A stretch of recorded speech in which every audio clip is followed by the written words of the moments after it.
Suho was given a certificate of honor, just as 𝐤𝐢𝐥 made him an insane offer. He wanted the boy to forget the Hero Association entirely and work exclusively for him as a hunter for his guild.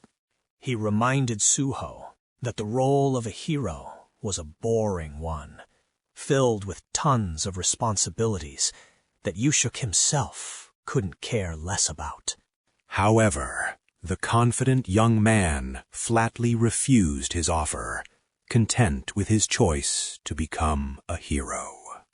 Despite those defiant words, 𝐤𝐢𝐥 felt as if he'd just robbed of his fun and moved on to the next cadet. In 𝐤𝐢𝐥's presence, Noun seemed flustered as he appeared to recognize the girl. It turns out this man was actually her master. Well, that's what Nawoon wanted to believe, because in reality, 𝐤𝐢𝐥 never considered her his student. Her father had simply begged him to train her, and that was how they ended up in this situation. His brutally honest truth crushed her enthusiasm, much to our boy's delight. That woman deserved to be knocked down a peg. And then came the final cadet. 𝐤𝐢𝐥 seemed to take an immediate dislike to Hajin, as he completely failed to recognize the ordinary-looking kid. The first question he asked was who he even was, because he looked so bland and unmemorable. Hajin could only describe the feeling as complete indifference. It was as if his very existence was being ignored, with 𝐤𝐢𝐥 paying him no mind whatsoever. The award ceremony ended just like that, as boring as it sounds. Cadet Noun was the first to be asked for her thoughts after receiving the award.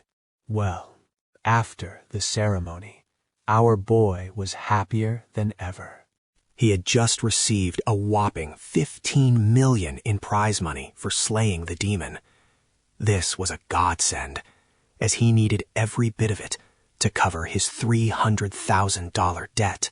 He sat alone, deciding how to invest the remaining money. His primary concern was acquiring more shares from the guild.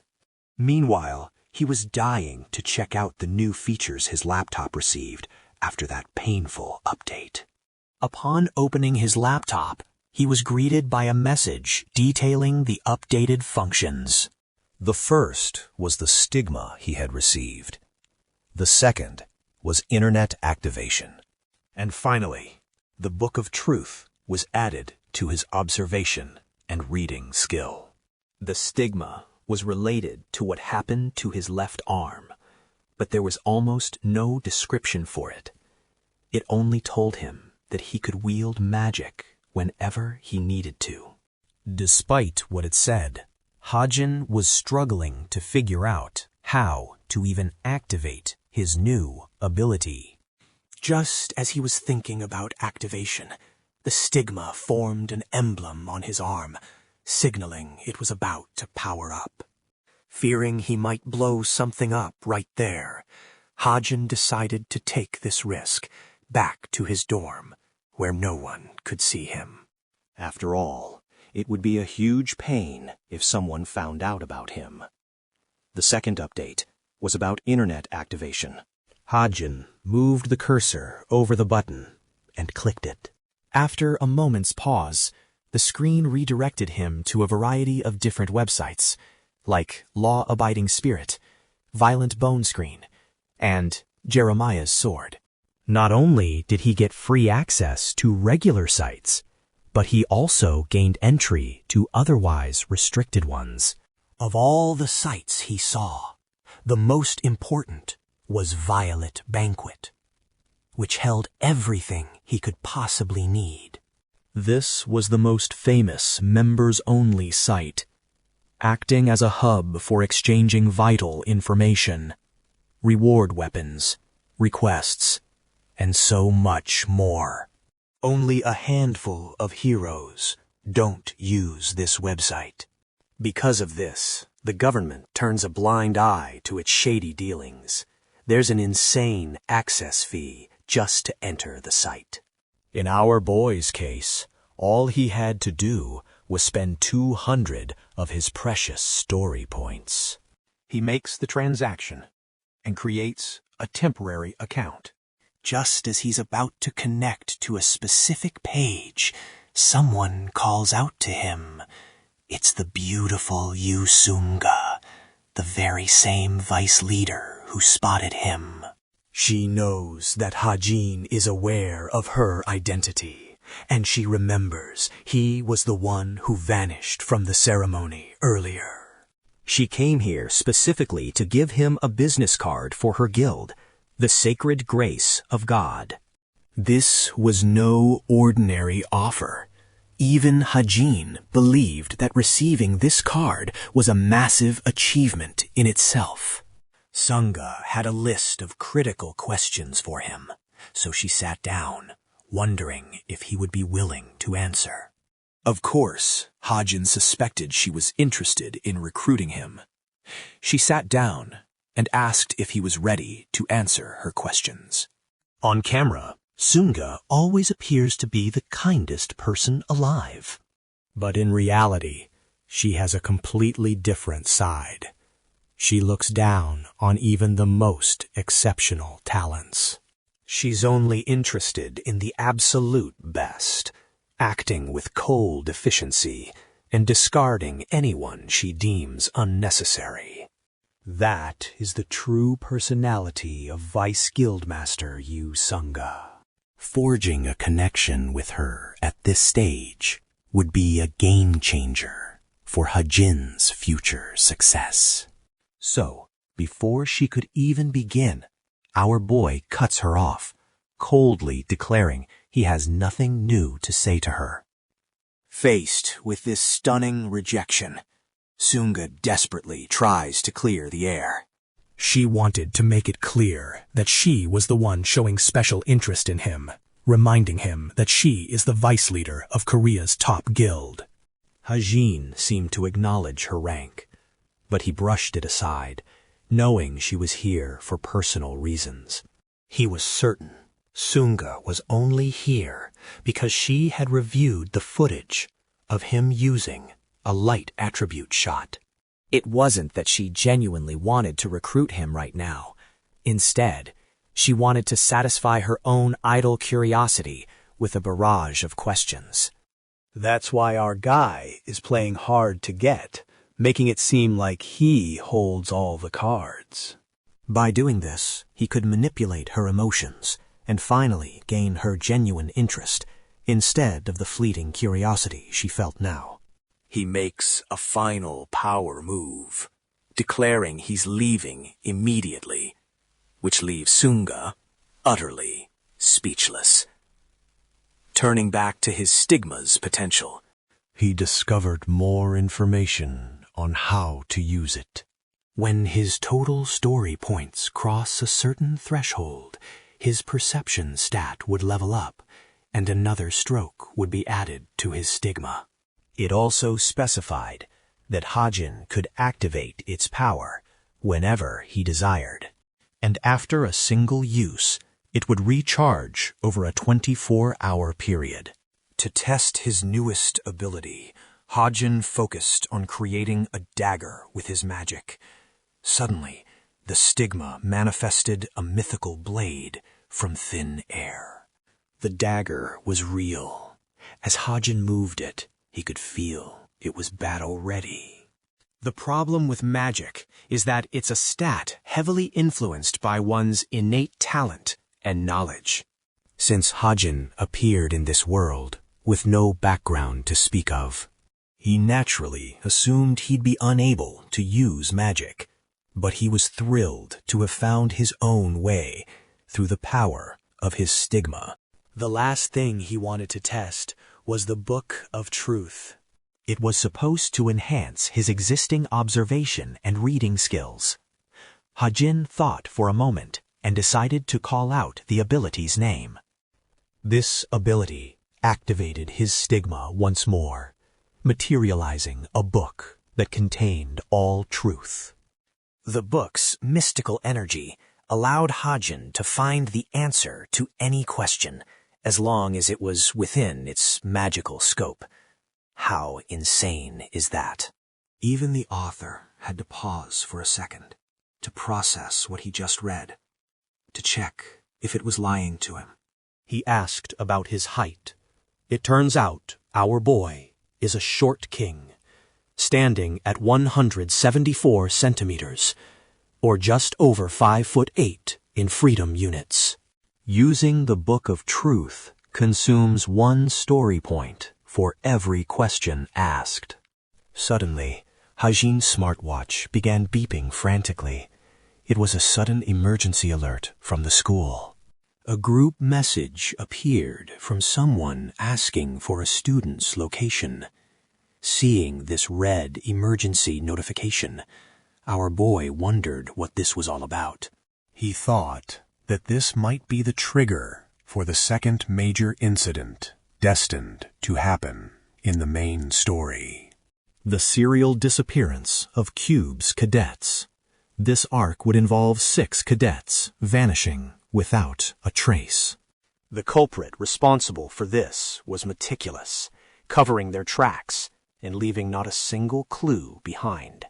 The investigations were useless, as the numbers just kept climbing, as if everyone was trapped in an endless game. Hajin noted this chapter was critical, since the culprit's ultimate target was believed to be none other than Naeun herself.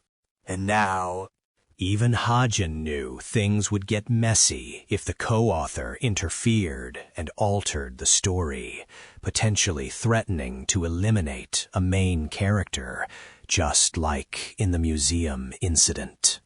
Our hero considered taking matters into his own hands to catch the criminal, But knew that would be futile, as his interference would shatter the story's flow forever.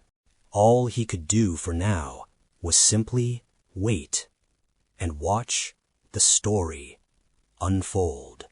The scene shifts to the training center the next day, where Suho was grabbing a drink when his friend pointed at the unfolding chaos.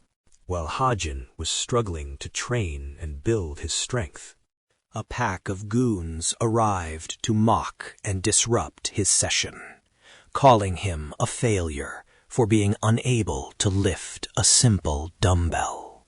Despite being in a prestigious academy, they sneered that he must have bribed his way in. Suho, with his strong sense of justice, tried to step in, but his friend yanked him back. Suho couldn't believe the class president, Young-han, was doing nothing to stop the bullies. But Young-han explained that Hajin had clearly angered Naeun's clique somehow, and any interference would make Suho a target as well. He suggested they might just be testing Hajin's reaction, but Suho was in disbelief. Young-han argued that a man who could shatter a Jin's arm shouldn't fear a few amateurs. He theorized that Hajin was deliberately hiding his true power. But that theory crumbled, as our boy couldn't even budge the weight. He struggled pathetically before giving up entirely. Even the other failures thought he was a disgrace. Young-han began to think it was all just a fluke. That hypocrite changed his tune so fast. Regardless, Suho ignored him and rushed in to help Hajin. The other cadets braced for an imminent brawl, and even Naeun was listening in from the sidelines. Suddenly, their instructor appeared, roaring like a furious father. He was enraged that they were turning his training session into a circus, and ordered everyone to gather for the test results. The score sheet would be posted on the wall for everyone to see their rankings. The cadets flocked to the board, only to find that many of them had been completely destroyed by the exam. And at the very top of that brutal test stood the name of a single student. It was none other than Kim Hajin, the same weakling who couldn't lift a dumbbell. Rachel and Nayoon ranked second and third, respectively. Of course, Hayoon wasn't surprised, since he already knew every detail of the story he himself had written. Seeing his name, a girl's sword clattered to the floor. It was Rachel, and she was utterly speechless. She was the Princess of England, who had ranked third in the entrance exams. There was one crucial fact about her. She had never, ever placed second on a written test. So, to be ranked second now left her completely stunned. She stared at him as if she were seeing a ghost. Hajin was just as shocked, unsure what to say. Let's flash back to when Rachel first entered Tube with her stellar results. Her attendants worried for her, knowing she would soon stand among the world's greatest hero candidates. Moreover, with everyone in her class being Korean, she would have no one to confide in. But Rachel was unbothered, feeling no anxiety, only the desire to meet the expectations placed upon her for the sake of the royal family. But today, she felt an unprecedented wave of fear, failure, and disappointment. She felt as if she had let her entire country down with her performance. The instructor reviewed Hajin's notes, highlighting his brilliant and novel approach to phenomenological analysis. He was even called an academic weapon, to be emulated.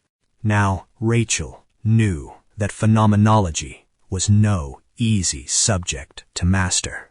She doubted she could even close the gap before midterms. This distant, out-of-place boy, Kim Hajin, was outshining her while barely paying attention in class. Burning with a newfound fire and a desire to learn his secrets, Rachel began to take a much deeper interest in him. Meanwhile, at the information office, our hero was making a few queries of his own. He had finally acquired the Book of Truth, a key that could solve all his problems. This was sure to help. With this new ability, he could investigate anything in the world, or fill any gap in his knowledge, all for the price of a few story points. This was crucial, especially when he had nothing to his name and no real way to profit. Hajin hoped things would finally start looking up. He went to complete his agent registration, and from there planned to use his precious story points to handle the rest. Now, let's talk about the second major event looming on the horizon. Right after it occurs, the Academy's status as a secure and authoritative place will be shattered by public criticism. It would no longer be considered a safe zone. The problem was, even with his current power, Hajin believed he was too weak to solo a magical beast. However, he had earned a huge pile of story points after Donghak lost his temper and sent his goons after him. That incident was now turning into a major advantage. Hajin planned to use some points to guarantee his survival for the trials to come. His first order of business was to enhance his weapon's effects. Since he had a Desert Eagle, he wanted to add a transformation function that would allow it to become a sniper rifle. I don't know about you, but a handgun that morphs into a sniper rifle sounds absolutely epic. Hajin wondered if he was going a bit overboard with this feature. But in the end, he committed, spending 250 story points on the added function. Instantly, his gun began to warp, taking the beautiful golden form of a sniper rifle, a reflection of its new power.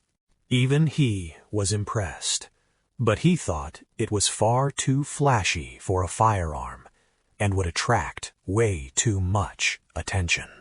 So, he reverted it to its pistol form. Next, he focused on creating a technique that would aid him. He had 3 empty slots to work with. The difference between supernatural powers and magic, known as gifts, versus a technique, is that techniques are considered trained physical skills, not granted ones. For a long-range weapon user, arguably the most vital skill for survival and mission success is positioning oneself in the most advantageous spot. Therefore, the technique Hajin hoped to acquire now was all about getting him to that ideal position, to avoid all future risks. He typed away on his laptop, configuring the technique's skills. Finally, its attributes were ready for him to use. It was a skill he decided to call parkour, and it would make him a nimble monster on the battlefield. This would ensure he was always on the move, never pinned down or giving away his location. For this effect, 350 points were consumed. But strangely, our boy didn't seem to feel any physical difference. Still, he was confident that some change had taken place. Though he couldn't feel it, his smartwatch suddenly buzzed with a notification. It was a group message. And this time, everyone was searching for Su-Yun. The girl had become the culprit's second victim, right inside the academy. Hajin knew that the cadets who had vanished before Su-Yen were actually murdered in cold blood by the perpetrator. This meant that the moment they disappeared, they were as good as dead. As the author, he knew about this dangerous, shadowy villain pulling the strings from behind the scenes. He also knew who would be involved in the disappearance. Facing this gut-wrenching moral dilemma, Hajin wondered if he should really turn a blind eye to what was happening for the sake of the story and for his own personal gain. It's a fascinating question. Let me know what you would do in the comments below. Would you be pragmatic or moral? These thoughts weighed heavily on the author, trapped in a difficult situation with no right answer. The scene shifts to an outdoor training ground on the Cube's campus. The instructor makes an announcement to the cadets, explaining they'll be participating in a special practical training session. The cave before them is actually called an artificial dungeon, and it was created through the marvels of magical engineering. This place contains illusions of real monsters. So, in a way, this is the best possible training to prepare the cadets to fight real monsters in the future. That's why today they will undertake a mock dungeon raid. However, the instructor stressed that they shouldn't take this lightly just because it's training, or else they might pay the price. A special feature of this artificial dungeon is its enormous size. That's why the Veritas and Kroll classes will be teaming up to clear it effectively. Each unit will send a combined squad to form a raiding party to tackle the dungeon. The instructor tells them to form their teams now. A storm of whispers erupted as the cadets tried to link up and communicate with each other to form their teams. Among them was Team 8, including our boy Hajin and his remaining allies, like Yona, Hazuki, and Hoyoung. From the Kuro unit, They had Jaden, Jin Susung, and Jin Sa, making up a team of 8 cadets in total. Inside the artificial dungeon, a host of treacherous traps lay wait for them. Some of these traps were deliberately placed by demonic beasts, or at least that's what Hajin suspected. To counter the possibility of dealing with demonic humans, he had prepared a special batch of bullets just for them. But even at this level, Hajin was confident in himself, yet wondered if he could truly survive this practical training event. Suddenly, the system blared a critical warning, notifying him of a divergence in the original story. This was a nightmare for the author, especially since he had no idea what the changes were. The worst part was that 3 aspects of the story had been altered in a single event. This was, without a doubt, a warning meant for Hajin. But he was completely in the dark about what was happening, or who was causing such changes. As the teams assembled, Hajin's greatest fear was the unknown, while he was completely lost in thought. His teammate from the culture unit, Kim Yuna, scoffed at him for being an idiot and ignoring the instructor. The system alerted him that Yuna's rage was escalating. At the same time, Yoha met Jaden from the culture team, but she met his enthusiasm with a chillingly vacant expression. The system reported that Jaden's growth potential had also increased based on this interaction. Finally, Nayun noticed a particular cadet she had seen before at the hunting club. The cadet introduced himself as Sven, with stunning blue eyes and a captivating smile. He was paired with her, but for some reason, his mental state was only deteriorating. This also meant he was dangerously vulnerable to becoming a demon's puppet during the raid. Hajin was just baffled, wondering where all these story changes were materializing from. And he was deeply worried as they would drastically affect the narrative.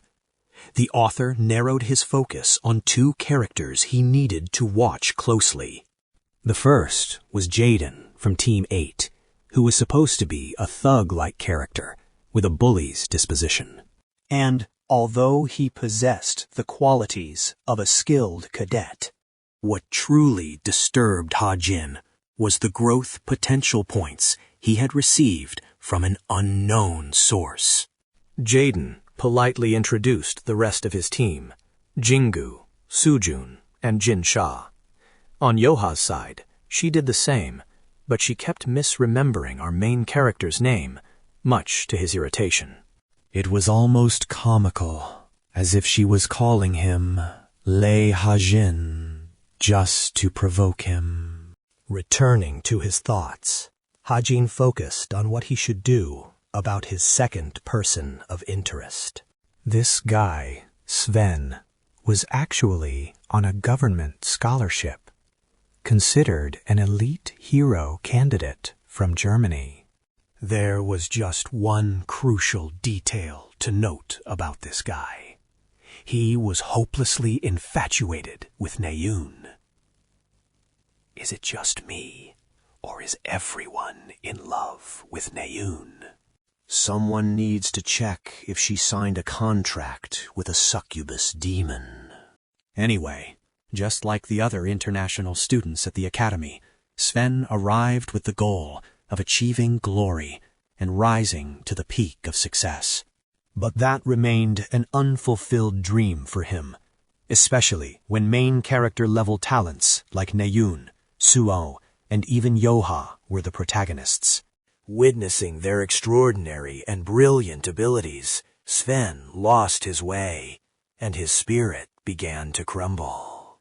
He had never felt true inferiority and the bitter taste of failure before coming to the academy. His insecurity had won. That's why, in a mad quest for power, Sven had sold his very soul in exchange for the ultimate strength. Now, those were the details the author had confidently written himself. The real issue was that his transformation was now set to happen during this raid.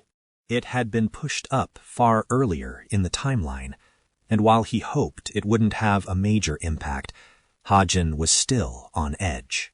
His thoughts were shattered by Jaden's abrupt greeting. He squeezed Hajin's shoulder, telling him not to be so lost in thought. Hajin instantly shook his hand off. Jaden quickly branded him a jerk, thinking the rumors about him must all be true. Hearing those words, Hajin realized his reputation had officially hit rock bottom. One rumor in particular had made waves in the Obis unit, causing many to watch him with disdain. The rumor claimed he was using his cadet status to threaten others. But it was one of those baseless lies fabricated to ruin someone's name. However, it was pretty clear who started it, as Hajin knew it was undoubtedly related to Chong and his minions. Looking at his so-called friends, Hajin felt a twinge of sadness as Hazuki and Ho Young didn't even step up to help him, despite being on the same team. In any case, the order of the teams was decided, and they would start with Team 1. Meanwhile, Jaden was trying to flirt with Yoha in every way possible. He went on and on about how their team was now an overpowered combination. They even badmouthed Hajin as a burden. This was ridiculous. It was as if all of his haters had gathered in a single team, and their victim was poor Hajin. The time had finally come for Team 8 to enter the dungeon. They stepped inside, witnessing the artificial cavern in all its magnificent glory. Together, they ventured deeper, with a confident Shedden leading the charge. Suddenly, they reached a fork in the road with multiple paths. Jan wondered which route would be the most efficient. Jaden pointed out they had a long-range weapon user to rely on, but Hajin shattered the silence, unexpectedly suggesting they take route number 6. His sudden interruption deeply irritated Jaden. But strangely, Yonha seemed to trust Hajin's gut feeling and actually accepted his proposal. Her swift approval caught Hajin by surprise, and while she called him useless in front of the group, she couldn't deny that he possessed a keen eye for details. Hajin was a bit annoyed that she had to tarnish his name just to give him a compliment, but he was fine with it, as long as they could meet Na Yuna on this path.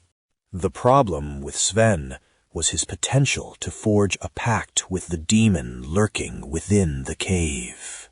Because of that, the burden would fall squarely on Na Yuna, who would have a brutal time dealing with him alone. If she were to fall now, the rest of the story would descend into chaos, as her character was vital to moving the plot forward. She was a priceless piece of the puzzle that absolutely could not be lost. They entered Route 6, but Jaden, ever the jealous rival, called Hajin an attention seeker. Our boy simply ignored the insults, choosing to focus on the monsters ahead. The other cadets couldn't see a thing in the suffocating darkness. But Hajin seemed to have no trouble spotting a salamander in the near distance. He also theorized it might be some kind of dungeon switch, one that could reveal some of the dungeon's properties. Worried, the archer figured he should try firing a light arrow to scout the situation for them. With Yana's approval, he nocked an arrow and let it fly, creating a brilliant path of light straight ahead. To everyone's astonishment, there was indeed a salamander monster waiting for them. Jaden was in shock, while 𝐤𝐿𝐻 ordered everyone into battle formation to take the creature down. Hajin, on the other hand, was already predicting what would happen next. 𝐤𝐿𝐻 drew her signature whip and charged in head-on. She unleashed a powerful strike at the monster, interrupting the attack it was charging from its mouth. I am not gonna lie. This thing looks like a Pokemon.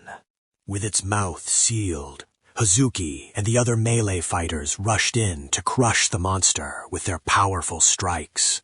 Since it was only a hologram, they defeated it with relative ease, suffering almost no consequences from the battle.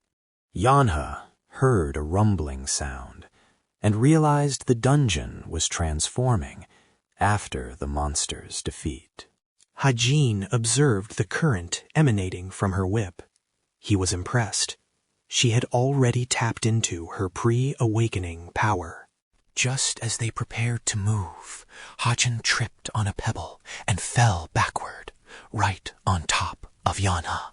At that exact moment, a sharp projectile zipped past them, narrowly missing. It would have been a direct hit if not for his stumble. The two of them hit the ground hard. Hajin's face was dripping with cold sweat, knowing he had just cheated death. 𝐤𝐿𝐻 tried to ignore his absurd blunder for a moment, but her temper flared, and she was ready to strike him. As she prepared to hit him, their teammates pointed to the arrow that had almost killed them just now. It was in this moment that Hajin realized their little fall had actually allowed them to dodge a lethal poison arrow. The scene shifts to Sven, already wounded by one such arrow, begging 𝐤𝐿𝐻 to leave him behind. Carrying his heavy body, 𝐤𝐿𝐻 screams back, "Shut up if you can't run!" She still couldn't believe what had happened just moments before. An arrow had flown out of nowhere and struck Sven from behind. She refused to believe this was part of the training. So she had started running for her life. Especially since this was a man-made dungeon, where a situation like this should have been impossible. Now feast your eyes on the colossal beast she was trying to escape. This lava golem, a miniature Godzilla, was relentlessly pursuing 𝐤𝐿𝐻. No wonder she was furious with Sven for spouting nonsense while he was injured. Back in the artificial cave, the cadets' training was underway. They were busy fighting fire salamanders that shot beams of light from their mouths. Hajin's team was defending against them quite well, especially the ranged unit. They defended and countered with their long-distance weapons. Hajin and 𝐤𝐿𝐻 were also quickly clearing the mess with ease. Jaden was having the time of his life, cutting down monsters by himself. This continuous battle seemed like an easy victory for our heroes. They had yet to face a truly difficult monster, as everything so far had been nothing more than small fry. Aside from that one poison arrow, they didn't think they'd encountered any traps to be wary of, so they pushed onward to explore deeper. But something about that poison arrow just didn't sit right with our protagonist. He even received a notification about it from the system. He couldn't believe it. These fools still thought the arrows were just part of the training, not a genuine threat to their lives. As his mind raced with 1,000 thoughts, a terrifyingly powerful presence suddenly materialized behind him, striking fear into his heart. A fire salamander, glowing with immense power, was charging up a devastating blast of destruction, ready to unleash it at any second. Hajin was in utter disbelief that one of the salamanders had survived, certain they had already finished it off. A massive torrent of flame erupted toward them, catching Yona and the others completely off guard and defenseless. A single hit from this attack would annihilate them all. That's when Hajin was forced to act, intervening in the battle with the magic power of his stigma. He unleashed a one-time ability, instantly conjuring a wall of water. The stigma's power surged forth, forming a protective barrier against the raging inferno. The blast was overwhelmingly powerful, but it ultimately faltered against the defensive might of the water barrier enveloping their team. Its final attack spent, the fire salamander collapsed, its life force completely extinguished. But what Hajin had just done left his teammates completely stunned. Hazuki and Hong stared wide-eyed, unable to process what they had just witnessed. They couldn't fathom how an attack that powerful could possibly be part of a mere training exercise. That was a real, full-powered breath of fire. And even though it wasn't a direct hit, the danger had been immense. Jedin, however, was the only one furious over the incident. He immediately grabbed Hajin, demanding why he hid his water attribute power, especially when they desperately needed it earlier. Hajin, trying to maintain his composure, explained it was just the effect of a magic item, but Jaden wasn't buying that pathetic excuse for a second. Yona stepped in, breaking the two of them apart. The real concern was the fact that they'd just faced a real monster inside what was supposed to be an artificial dungeon. Manhwa reasoned that this place was designed to simulate a traditional or normal dungeon. This meant either one of the fire salamanders had somehow evolved, or something else entirely had caused this anomaly to appear. For now, she pushed those details aside, confident they'd be rewarded with extra points for taking down a real monster. With that, Manhwa took the lead once more, acting as if the incident didn't faze her in the slightest. But deep down, she was certain Hajin was lying about the magic item excuse. The fact that he couldn't even afford a desert eagle was proof enough he couldn't just get his hands on a rare water attribute magic item. And while someone like Jang-hak or Suho might be capable of such a feat, a nobody like Hajin was completely out of the question. Yona started connecting the strange coincidences surrounding him, like his knowledge of the mountain tyrant's weakness and this sudden display of magic. She just couldn't figure it out. Why would he go to such great lengths to hide his true strength? It brought back Naeun's original theory that perhaps he was some kind of demonic human. Lost in her confused thoughts and unable to trust Hajin, Yona resolved to watch his every move. Now, let's switch back to our girl Naeun and see how she's handling her own monstrous foe. The megalith golem was a terrifying threat, an intermediate-grade monster that seemed absolutely unstoppable. They assumed it had to be the dungeon boss, wondering if it was even possible for a normal team to defeat such a creature. Their only plan was to regroup with other teams for a joint assault. But there was another pressing concern: Sven's fragile condition. Naeun was still troubled by the poison arrow that came from nowhere. She was starting to believe this dungeon was far too advanced for cadet-level training. And Sven's condition was shown to be far worse than anyone realized.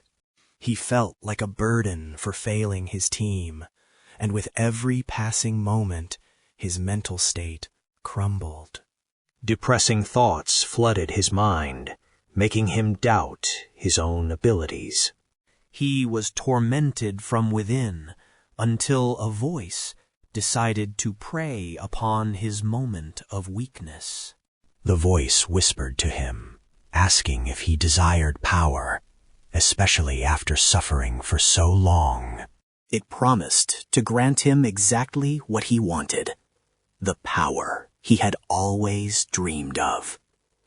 In return, the demonic voice asked only that he abandon everything else. Faced with this tempting offer and trapped in his own misery, Sven eagerly accepted without a second thought. The moment he agreed, the devil snared his soul in its trap, inflicting him with agonizing, world-spinning pain.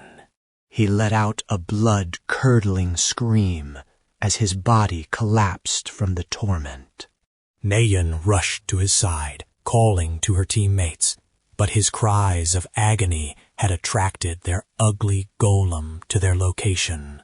It stared down at them, a silent, deadly greeting, before destroying the area with its lava. The beast swung its colossal fist, crushing everything in its path. The cadets were sprinting for their lives, driven by the raw fear of being crushed by a single, devastating fist. For those too slow, the monster's fist shattered the earth, launching them into the air. They were cornered, with no escape in sight. Even Noun, while supporting Sven, found herself against a cold, hard wall, every escape route cut off. Before she could even gasp for air, the horrifying creature loomed over her, its eyes glowing with malice. This was a living nightmare. No one would ever wish for this situation. Noun's mind reeled as she realized this was no training dummy, but a real monster. Faced with its overwhelming rage, a chilling realization dawned on Noun. They could actually die here, in this artificial dungeon. Just as the monster prepared its final blow, a bullet of pure mana shot out from the shadows, piercing straight through the creature's skull. Noun's eyes darted towards the direction of the shot, searching for the sniper who had just saved them. And there he was, our main character, Hajin, having saved her life for the second time. If she's still ungrateful after this, he should just let fate take its course next time. Let's rewind a few minutes to see what happened with Hajin's team. They'd hit a massive wall, much to Jaden's annoyance, as this path was supposed to lead straight to the boss. Hajin confirmed that they were still on the right track. In fact, they couldn't be closer, but even he hadn't predicted this dead end. Setting that aside, Hajin declared the real monster was hiding right behind it. He needed the team to smash through the wall. Jaden bristled, furious that his leadership was challenged. Nevertheless, he unleashed a full power strike with his enchanted sword. The result: the poor guy was sent reeling from a massive shockwave. The wall was magically reinforced with a powerful defense. Even a mana-infused attack was completely useless against it. Hazuki then spotted a crevice high above the wall. Hajin believed it was their only way through. But Jaden scoffed at the idea, calling him insane for even thinking about climbing a sheer 10-meter wall. Realizing Jaden was all talk, Hajin decided to show them how it was done. He activated his parkour skill, his grip strengthening as his body became impossibly agile.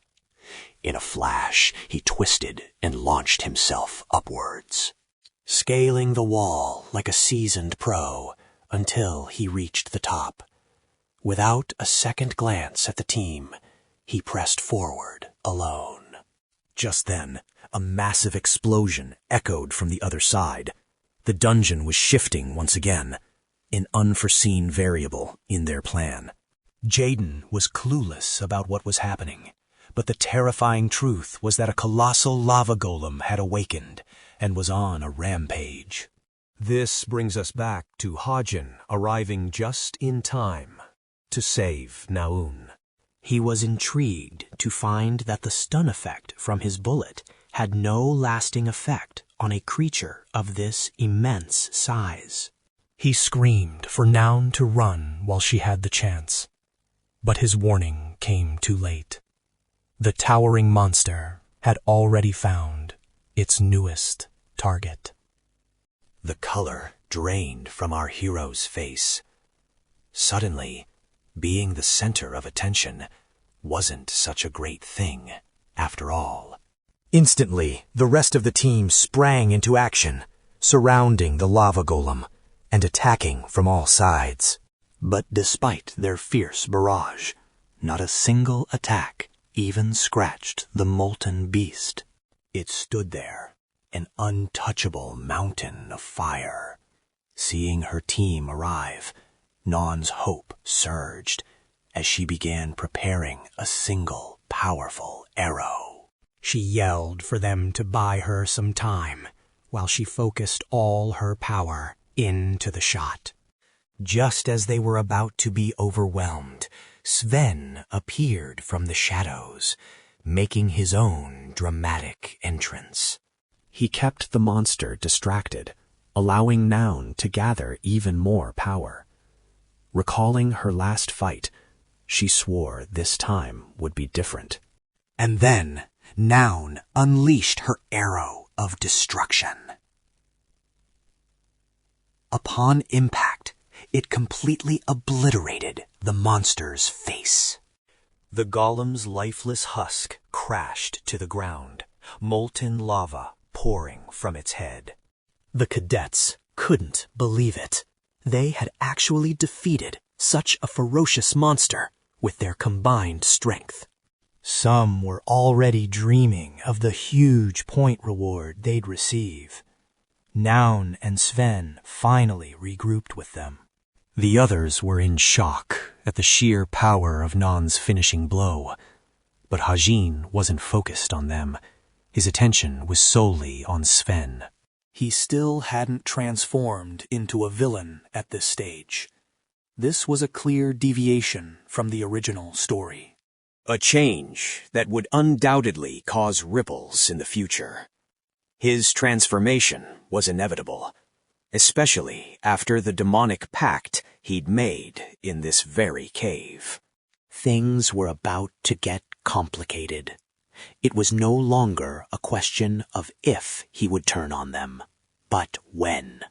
Naun's gaze then fell upon the boy in the distance, still catching his breath. For a moment, her anger toward him vanished. She approached him, knowing she owed him her life, but her pride made it almost impossible to say thank you. But finally, hearing those words from her was a victory brighter than any dungeon conquest for our hero. He couldn't comprehend what the hell had just happened.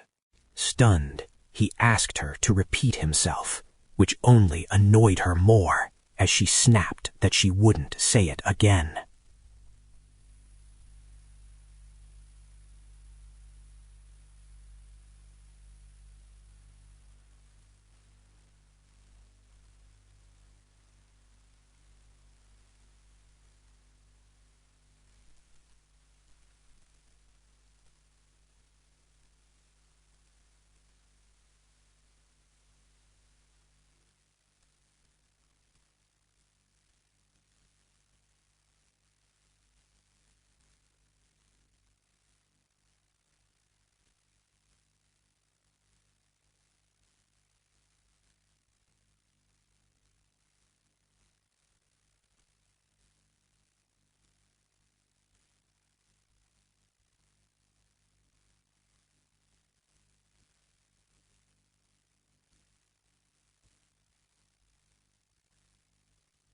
Her entire life had been defined by tragedy. The first blow struck when she was just 6 years old. The poor girl lost her mother at the hands of a villain, a cruel fate that forged her unwavering resolve to one day become a hero. While other children were taught to laugh and play, 𝐤𝐢𝐿's world was different. Fueled by a burning rage, she pushed her body to its absolute limits, even from a young age. She built walls around her heart, unable to form meaningful connections, fearing it would expose her weakness and the scars of her past. As a result, her gratitude was a rare treasure bestowed upon a select few, and almost no one could confidently call themselves her friend. That's why this moment was so surreal for Hajin. The character he had written, who only ever knew how to apologize, had just said something that completely contradicted her very nature. As the author of this world, he understood this better than anyone else. 𝐤𝐢𝐿 abruptly changed the subject, asking why he let Jong-hak's lackeys push him around when he was so clearly powerful in a real fight. After all, a single shot from his gun had stunned that monster in its tracks. There was no way those bullies stood a chance against someone like him, so she couldn't figure out his angle. Hajin claimed he had no real way to defeat them completely, which sounded strange to 𝐤𝐢𝐿. She had witnessed him take down a monster with that very weapon. He showed her his new gun, the Desert Eagle, explaining it was just a homemade trinket he used to get by. In short, he was desperately trying to downplay his own strength. 𝐤𝐢𝐿 nearly lost her mind hearing him openly admit to such a crime. Modified weapons were strictly illegal at the academy and meant immediate suspension. Hajin confirmed that was precisely why he only used it when absolutely necessary. Fortunately, he'd found a way to hide the gun inside his stigma, allowing him to store even more powerful weapons in his inventory without getting caught. However, 𝐤𝐢𝐿 still wasn't buying his excuses, not after seeing his power firsthand. That's when she curiously asked if he possessed some kind of gift related to his marksmanship. Hajin gave her a vague non-answer, but she seemed satisfied enough and left. She wouldn't report him for the gun, but she strongly advised him to stop using it. But just before she walked away, she stopped to bring up another topic, the very root of her hatred for him. Hajin remained silent, refusing to apologize or explain. He couldn't afford to form a bond with her, because he knew that if he apologized, she would forgive him. And that would be disastrous for what was to come.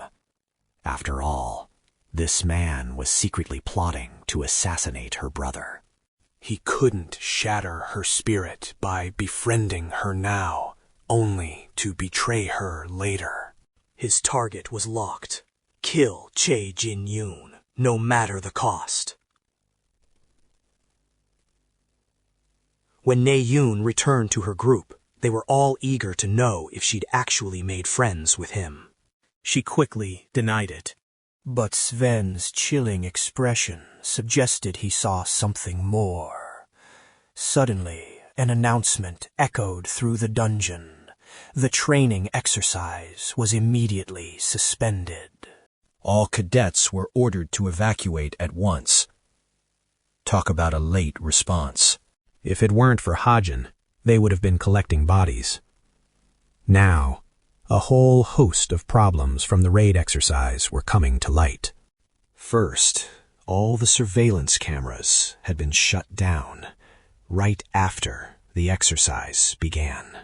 Then, real monsters, not artificial ones, had somehow infiltrated the dungeon, appearing in place of the dummies. Finally, The staff didn't react until the last possible second, when things went critical. It was a major incident, yet miraculously, there were no casualties. That's why Cube opted for an internal investigation, instead of involving the authorities. Hajin knew the villains lurking within Cube's administration had likely succeeded in covering the whole thing up. He was certain a proper investigation wouldn't happen until Chapter 2 was completely over. Right now, what truly worried him was the co-author's goal and his intentions for Sven. There was a side effect to making a pact with a devil. It inflicted emotional anguish and obsession. The worst-case scenario flashed through Hajin's mind. Sven, driven mad, murdering Naeun. He had to make sure that future never came to pass. That's why he began secretly monitoring both of their movements. Hajin opened his messenger app, silently apologizing for the unethical methods he had to use to get the results he wanted. The system linked him directly to Naeun's message account. There, he saw a list of conversations with people like Suho, Sven, and Jong-hook. But the only one that mattered to him was Sven himself, who was messaging her about joining a hunting club event this week. In the original story, this was the exact moment 𝐲𝐕N was supposed to go berserk. To prevent that disaster, Hajin planned to shadow them, prepared to do whatever it took to neutralize the threat. He had also just boosted his stats. So he figured it was finally time to raid the garrison dungeon. During class, Hajin's smartwatch buzzed with a sudden message. He had no idea why Suho was calling him so unexpectedly. Suho himself asked if our hero was free on Friday, as he had a favor to ask. The topic was Jarrison Mountain. It was a mountain in Gangwon Province, famous for its spiritual energies. Often called a training paradise, it drew martial artists from all over the country. But they weren't the only ones. Garrison was also frequented by wanderers. People who preferred hiking through mountains for buried treasure rather than risking their lives fighting monsters. And what do you know? One of these wanderers, a ginseng digger named Kim Yun-jin, would be joining our hero for this event. Hajin was neither thrilled nor moved by Yun-jin's over-the-top enthusiasm. Yun-jin confidently declared Hajin would never find ginseng with his methods. But Hajin corrected him, stating his goal wasn't ginseng, but something else entirely. The man's constant rambling was seriously getting on our hero's nerves, so he simply chose to ignore him. The arrogant Yun-jin assumed the kid lacked experience, and he was partly right, as Hajin stumbled multiple times along the path. But in that very moment, he found it. A brilliant, glowing ginseng root. He couldn't believe his eyes. The guy ended up devouring the 7-year-old ginseng root on the spot. Thanks to his modification ability, it would double his stat increase by 2 points for a short time. The crazy thing about this ginseng was that if he had sold it, he could have made 700,000 won. I still don't get why he didn't use it to pay off his debt. As Hajin trudged onward, he felt the strain of the long journey. It made sense, he thought, that the dungeon he sought remained undiscovered. Here, in Garrison, beyond its magnificent facade, was the place he was searching for. The Dungeon of the Immortal, a terrifying cavern the author himself now stood before. Its boss was called the Death Knight, a truly formidable mid-high tier monster. The ginseng had boosted his stats considerably, but this creature would still shatter all of Hajin's expectations. Stepping inside, Hajin declared he didn't care about the boss, as he had other objectives in mind. Just then, a horrifying hand erupted from the ground. It was followed by a countless horde of undead monsters, crawling out to greet our hero at the dungeon's entrance. He readied himself to fight them all. Hajin prepared his stigma's magic, reflecting that his true intent today wasn't to defeat the boss. The real goal was to reach the dungeon's hidden stage. Suddenly, the entire skeletal horde charged, rushing toward the seemingly defenseless boy. But they were about to regret their decision. Our hero drew his gun and blasted one of the undead monsters at point-blank range. What a stylish finishing blow! The same fate awaited the rest of the undead horde. They were effortlessly taken down with every single shot. Hajin activated his eagle eye precision skill to track the bullet's path. He then used his agility to leap over the monsters, only to rain down attacks from above, racking up more kills. After taking down enough of them, Hajin stopped firing and realized he'd defeated them all. However, the sheer number of these undead would surely increase as he neared the hidden stage. It was a clear sign he was heading toward 𝐒𝐿𝐥𝐿's location. This 𝐒𝐿𝐥𝐿 was actually a witch who served as the boss of the garrison dungeon's hidden stage. And this witch had a terrifying role to play in the future. She was destined to build 𝐒𝐿𝐥𝐿's castle, the most fearsome undead fortress in human history. She would use an abandoned school as its vessel and spread devastation everywhere. She would be incredibly difficult to handle once she matured and grew stronger. That's precisely why our hero wanted to take her down while he still could. After defeating her, he hoped to receive 2 item drops as a reward. The first was an upgradable piece of equipment called the Aether, and the second was 𝐒𝐿𝐥𝐿's seed. In the original novel, these 2 items helped the devil Thomer become so powerful, he became a key figure for the forces of evil. This meant that if Hajin wanted to grow stronger at an even faster rate, the Aether would be his greatest asset. He approached the door to the hidden stage, where only darkness waited. Activating his precision eagle eye, he could peer deep into the cavern without worrying about any lurking monsters. There, he saw a withered tree, shimmering with crystals growing from it. His target was the young, immature witch, incredibly vulnerable in her current state. Because defeating a fully grown witch was known to be nearly impossible. His only chance was now, while she was physically frail and far weaker than her future self. A little witch, playfully weaving her magic, lost in her own world. But to our hero, Hajin, this scene was but innocent. He had come here for one grim purpose: to prevent the future catastrophe she was destined to cause. His emotions were warring with his cold, hard reason.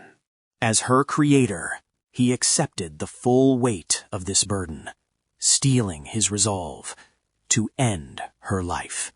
After all, even Thomer, the future leader of the evil faction, had been dealt with in the same way.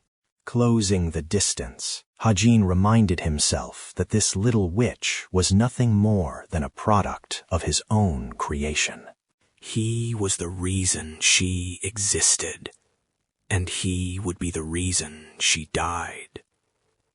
A normal spirit form witch couldn't be taken down by bullets, even those imbued with mana. So, for this unique situation, Hajin activated the power of Stigma's hidden magic, forging a magic spear infused with the light attribute. This would be more than enough to extinguish the witch in a single strike. He was also seriously impressed by the effects of the aged ginseng, which had boosted his stats significantly. And believe it or not, the man hurled that deadly spear with every ounce of his strength, annihilating her spiritual form with a clean shot right through the head. I never expected him to be so ruthless, but damn. In any case, Hajin fully expected that attack to be the end of her. But for some reason, she was far stronger than she appeared. Even in her immature state, she survived that devastating blow. The witch used the last of her power to restore her shattered spiritual body. The dungeon began to quake violently as the little witch finally lost her form, exploding into a cloud of dust right before Hajin's eyes. At last, the two items he came for had finally dropped. The seed of Evangel, which held the witch's soul and would allow her to be reborn after germination. And another item that let its owner enhance their weapons and grow stronger. After acquiring the ether item, it boosted all of Hajin's stats by 0.6 points. The system also informed him that this item was now untradeable. Returning to his dorm, Hajin was thrilled to experience the item's effects. His mission was a resounding success. The ether's effect would only amplify his skills further as he leveled up. With all his current skills, he figured he was on par with the cube's cadets at his level. Not to mention, he earned nearly 50 story points and felt the full power of the ginseng. But without a doubt, the best part of his raid was the seed of Evangel he'd obtained. It could be used to resurrect the witch at any time through the process of germination. Her title, the Witch of Despair, might make her sound like a villain. But if Hajin played his cards right, he could raise her to be a powerful ally. According to the author himself, cultivating this seed wasn't too difficult. It sounds complex, but all it really needed was a bit of blood to grow over time.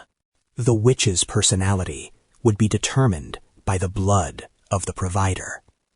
That's why it was crucial for Hajin to choose the ideal candidate.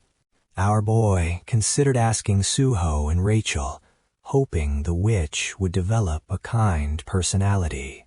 On the other hand, he couldn't imagine asking Yona or Naeun, who would likely cause a scene and corrupt the witch's character completely. That was a danger sign he was determined to avoid. The real question was, how would he even get their blood? Hajin put the thought aside, deciding to get some rest. The main event was tomorrow, and it would demand all of his strength. After all, the hunting club event, where Sven was set to cause trouble with Naeun, was just around the corner.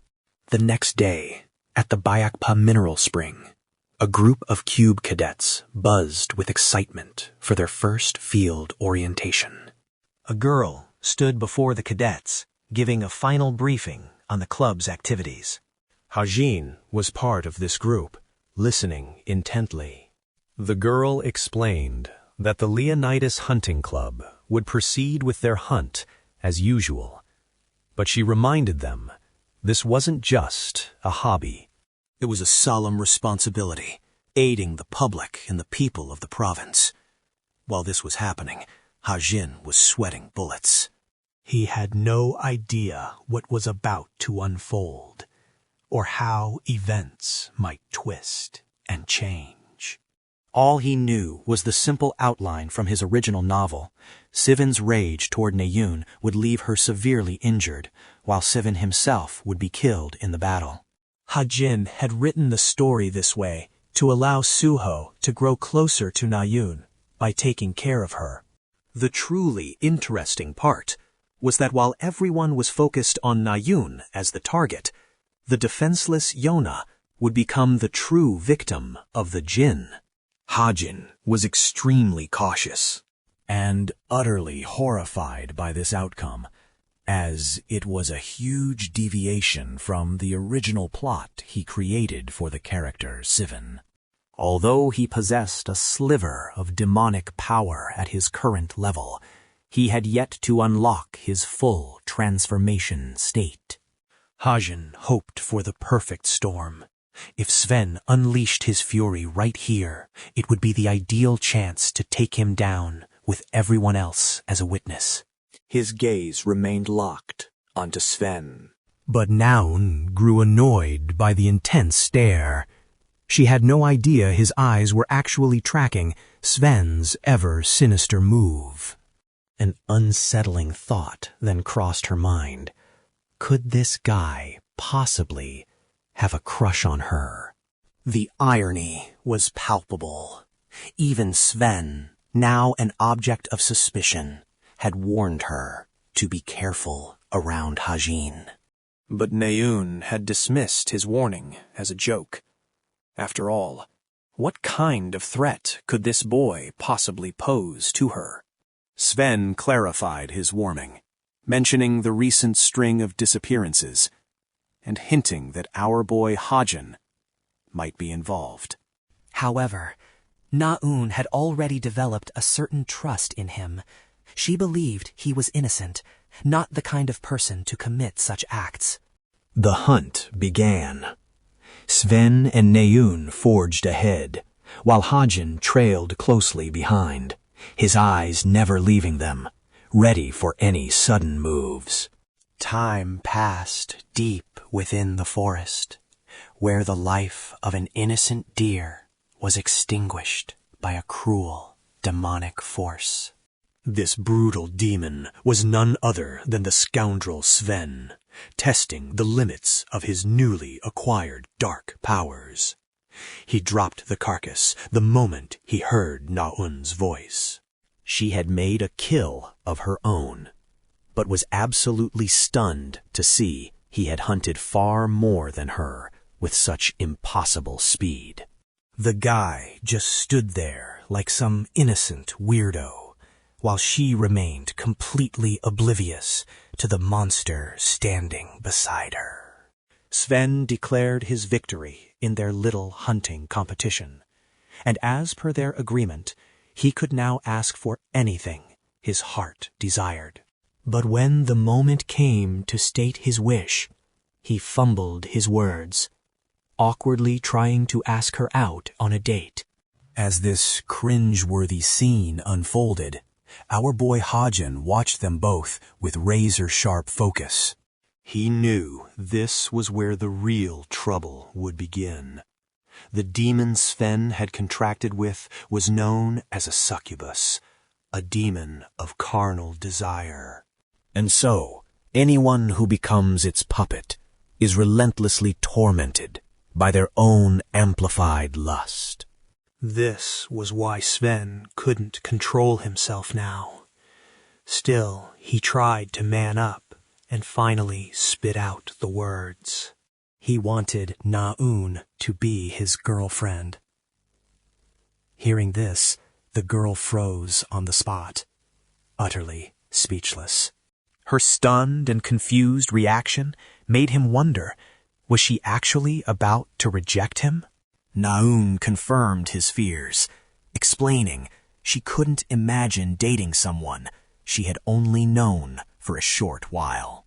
Her cold, direct words struck him like a physical blow. Hajin thought this would be enough to trigger Sven's obsession, to make him snap and reveal his demonic nature. But then Na-eun added that she only likes men who are stronger than her. If her previous words hadn't shattered his heart, that last line was a fatal blow to his pride. And indeed, the man looked completely broken. They say the worst she can say is no. But this was far worse. Na-eun, having made her point, simply tried to walk away.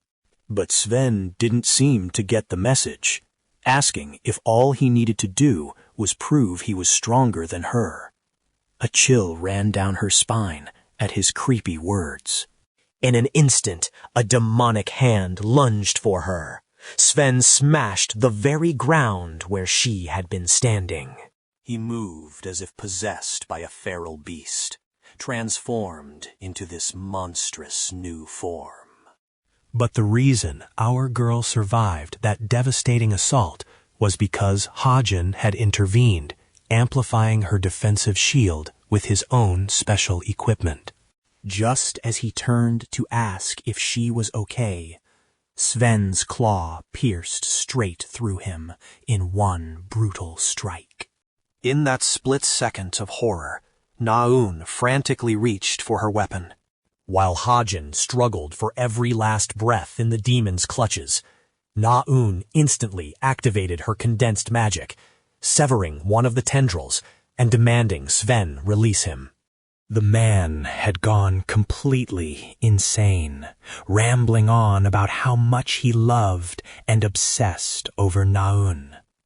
His obsession only made his demonic form stronger. Pure rage ignited in Naeon's eyes. As Hajin lay helpless, she unleashed her condensed magic. A brilliant green light erupted as Naeon reached the peak of her hidden potential. In this world, some people are destined to choose weapons that don't align with their true talents. And among those mismatched individuals, Na-eun was at the top of the list. Her true specialty wasn't long-range weaponry. It was pure, unalterated magic. she materialized a colossal sword with the full force of her power, demanding that Sven release Hajin at once.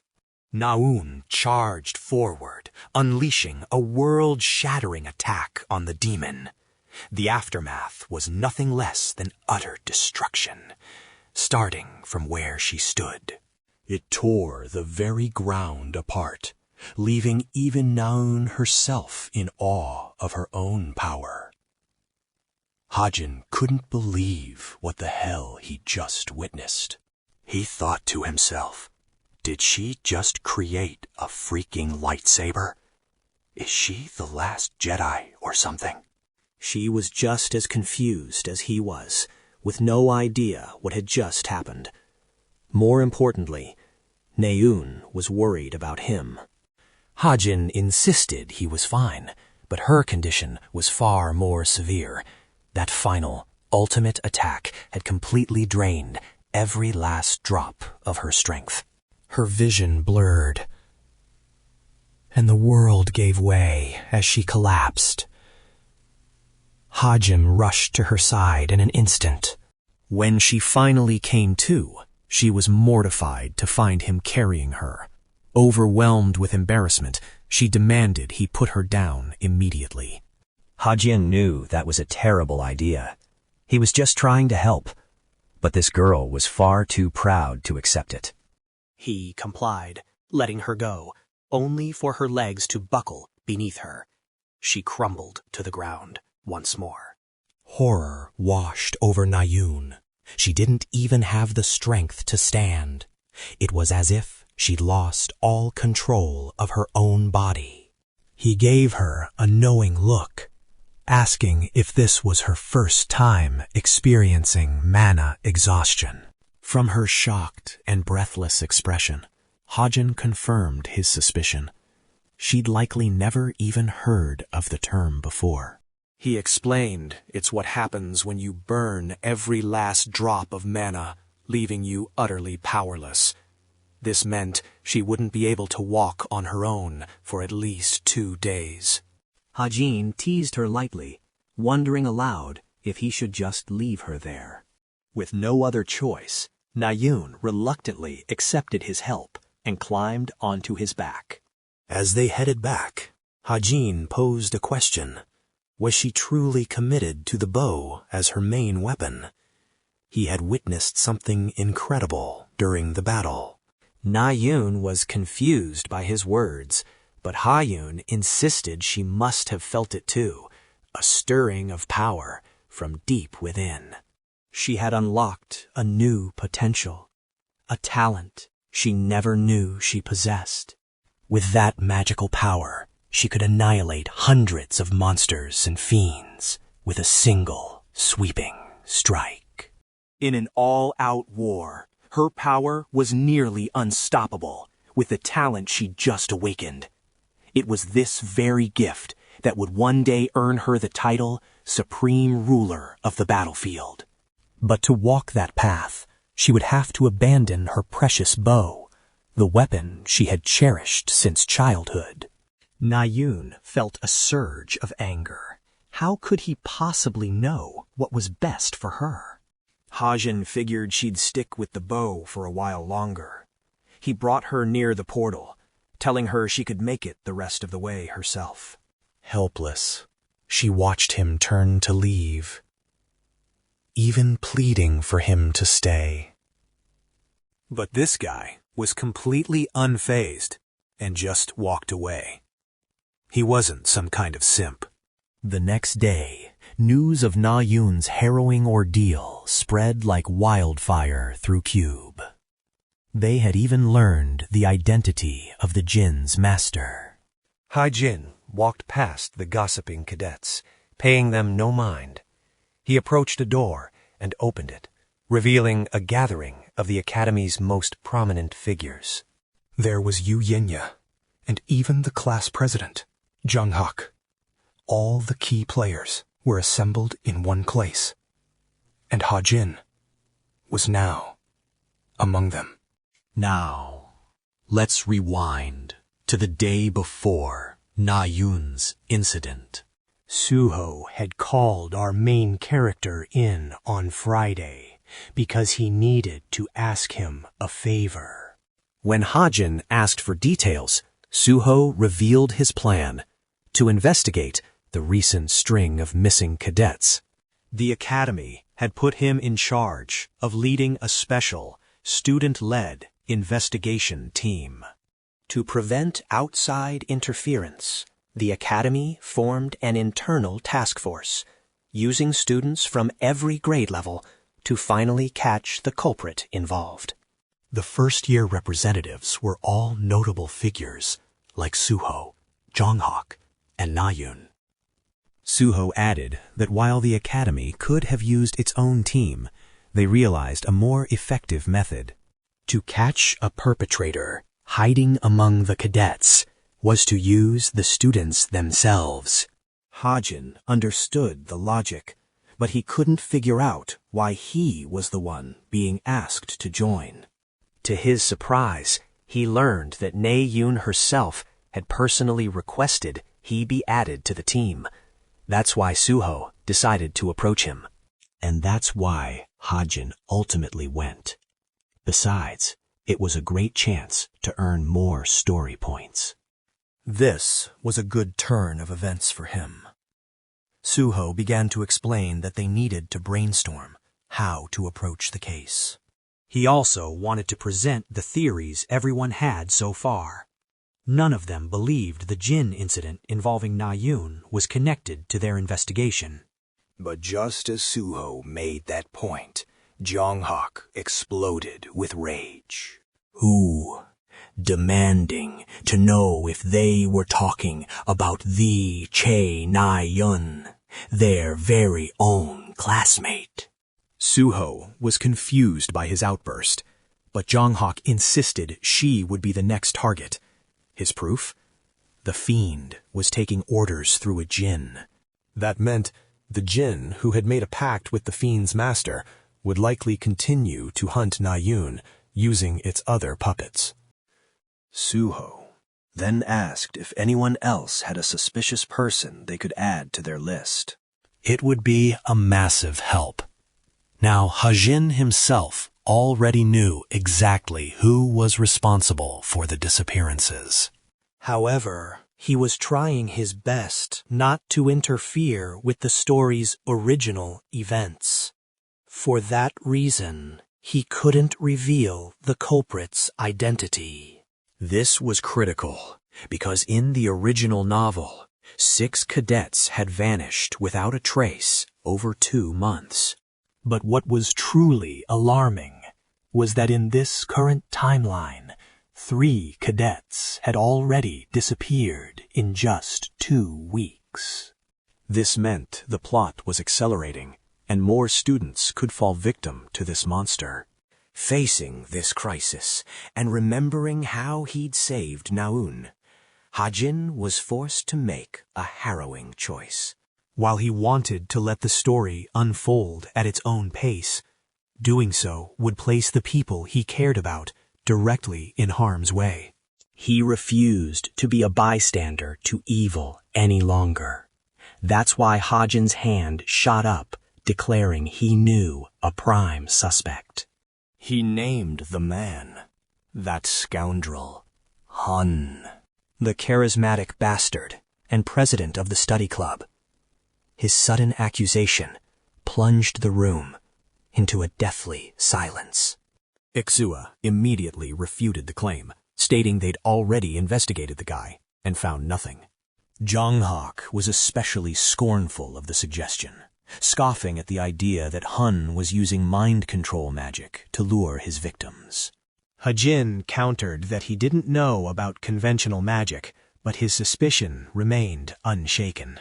Suddenly, Yanha entered the discussion, turning her sharp gaze on our boy, Hajin. She found it rather odd that he was so quick to point fingers.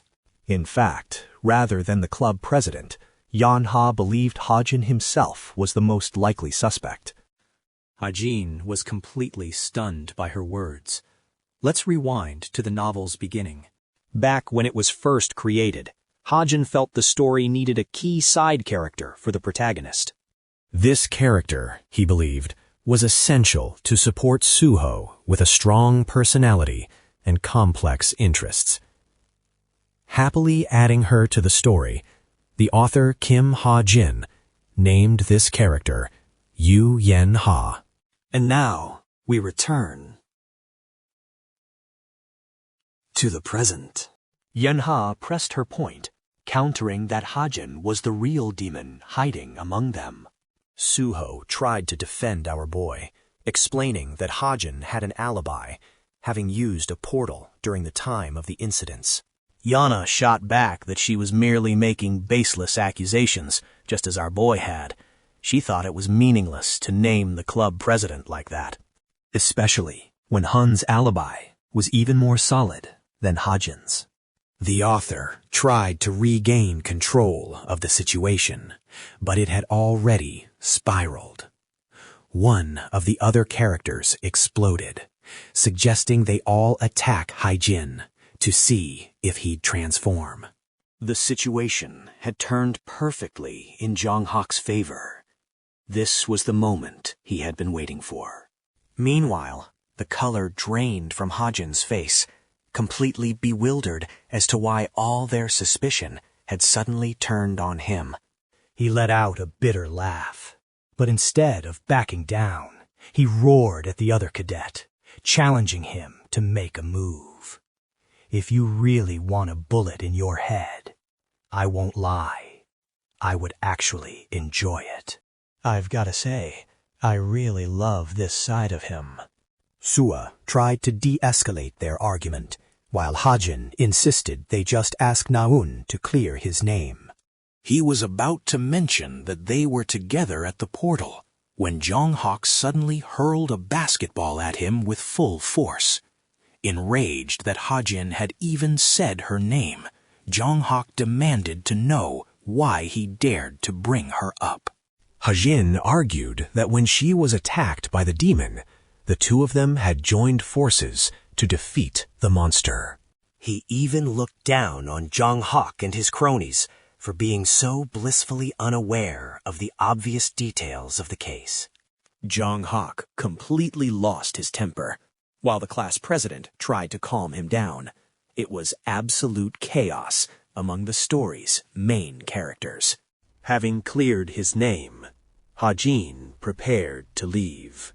But just as his hand touched the door, the other cadet lunged, throwing a powerful punch. Hajin sensed his overwhelming presence and instantly dodged the blow, which completely obliterated the door. Even Gonghak was stunned by the sudden, ferocious attack. The attacker, however, was in shock that Hajin had dodged his lightning-fast strike. Now truly enraged, Hajin drew his gun, ready to put him down. The cadet charged forward to attack as Hajin prepared to open fire. Both were stopped by a single slash from the true protagonist, Suho. He thought Horak had crossed the line, and even believed Yanha was going too far, instead of simply asking Naun about her suspicions first. She paused for a moment before reaching for her smartwatch. Hajin stormed off in a rage as Yona learned from her call with Naun that physically, Hajin could not possibly be the demon she suspected. Now that he was cleared, everyone in the room was not just ashamed, but utterly horrified by how terribly they had treated him. Honestly, these bastards don't deserve his help. Furious, Hajin went outside to clear his head. He was at a complete dead end, unable to understand why his new life was filled with so much suffering. At first, he was a victim of the plot of his own novel. And now he was forced to fight against the very characters he had poured his soul into creating. Unable to take it anymore, Hajin sank down in defeat, confessing he was just so tired of the world he was living in. He missed his real family back home, and let out his desperate wish to return to his own world. Trivial worries, like his soon-to-be-expired lease, began to plague his mind, and he wondered if he had already been listed as a missing person back in reality. And what about his parents? He wondered if they were okay, if they were out there looking for him. A tidal wave of emotions he had suppressed for so long threatened to break free. In this moment, he felt utterly helpless, fragile, and trapped. There was no way back to his world, but he couldn't stop the burning desire for home that consumed his heart. And just as the hero was wallowing in despair, a system window materialized, revealing his tenacity stat had increased from today's ordeal. Hajin found it a bit meaningless, but he was still glad to see his resilience grow, even if by a little. He knew that without that resilience, anyone else thrown into this world would have probably already taken their own life. Deciding to push aside his sorrow, he pulled himself together like a true champion. From a broken figure on the floor, a confident hero rose, ready to face this world once more. Now, let's check back on the other fool who made such a spectacular mess. Yongan asked where Hajin had gone, and Suho figured he just needed some space to himself. But Yonha knew better. That idiot Horak had just used his powers moments ago. Furthermore, it was deeply suspicious how Hajin, a long-range specialist, managed to dodge a martial artist's attack. This only deepened her suspicions about him. Suddenly, she received a message from Hyung, asking to meet in the study room the next day. Everything was happening exactly as Hajin had predicted. But despite her sharp instincts, this fool still accepted an invitation from a man who had literally just committed murder. Hajin was beginning to understand why people say it's best to keep busy when you're feeling down. Since entering his novel, he'd been so consumed with training and hunting that he'd forgotten to dwell on what he left behind in the real world.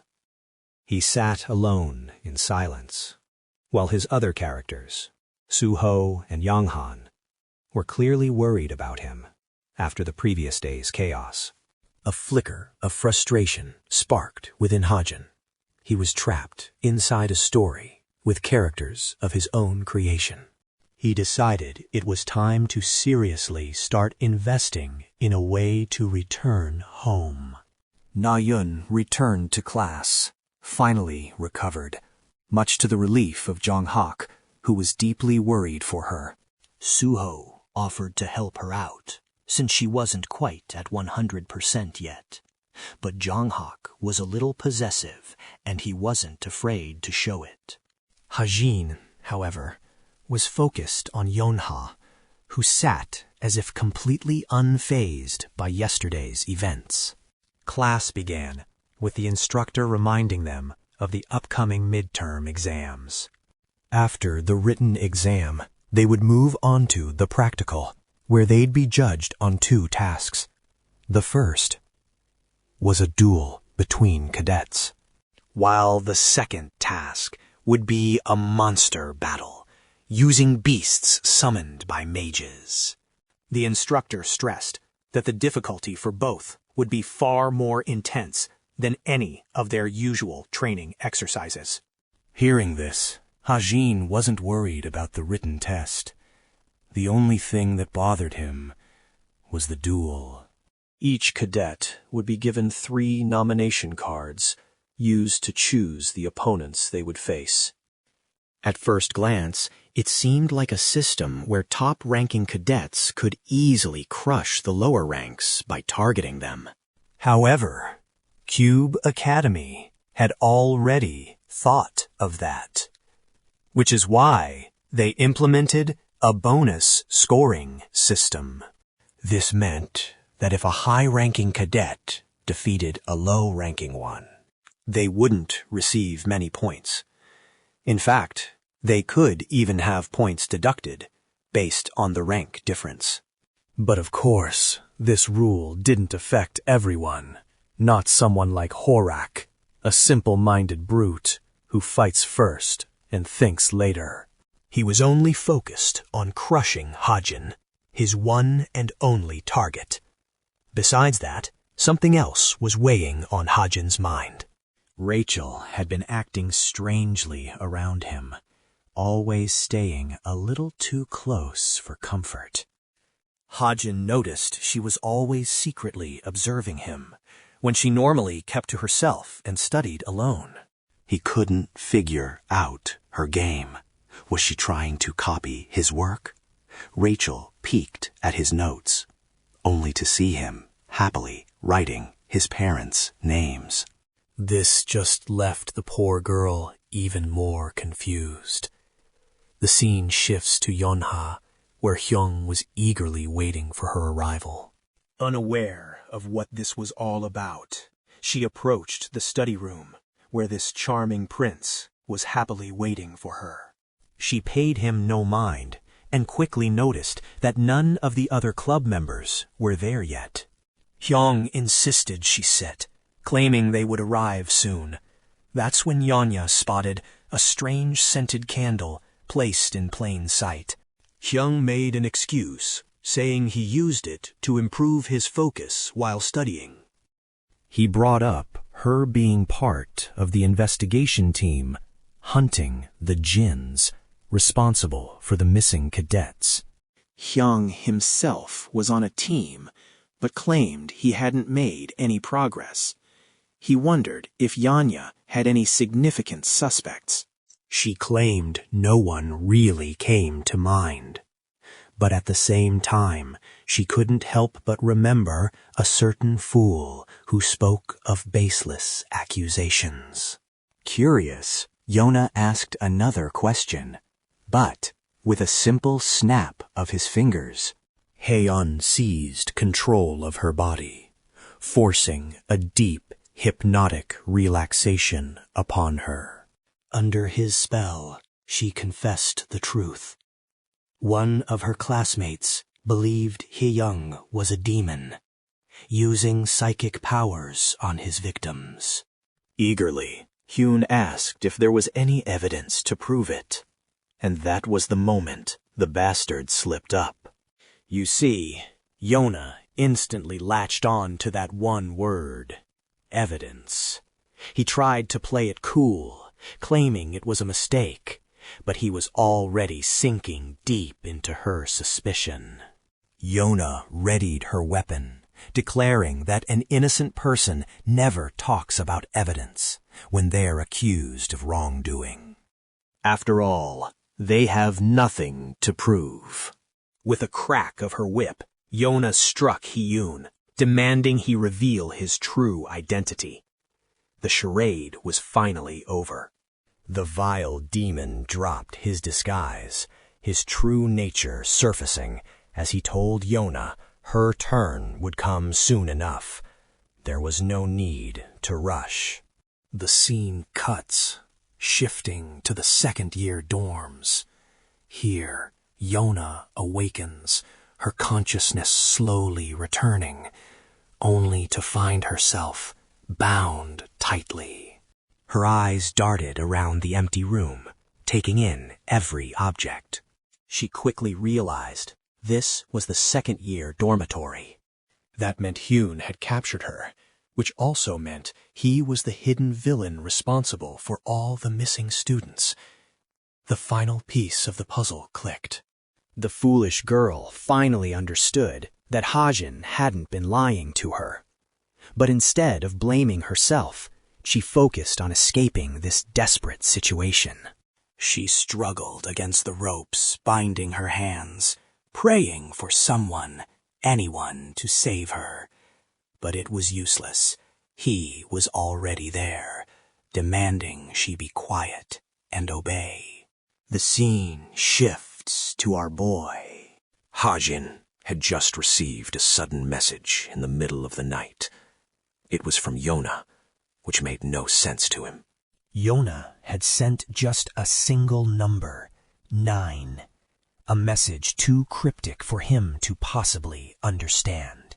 Meanwhile, the bastard Hyun smashed her smartwatch, mocking Yona for sending a confusing message while fighting for her life.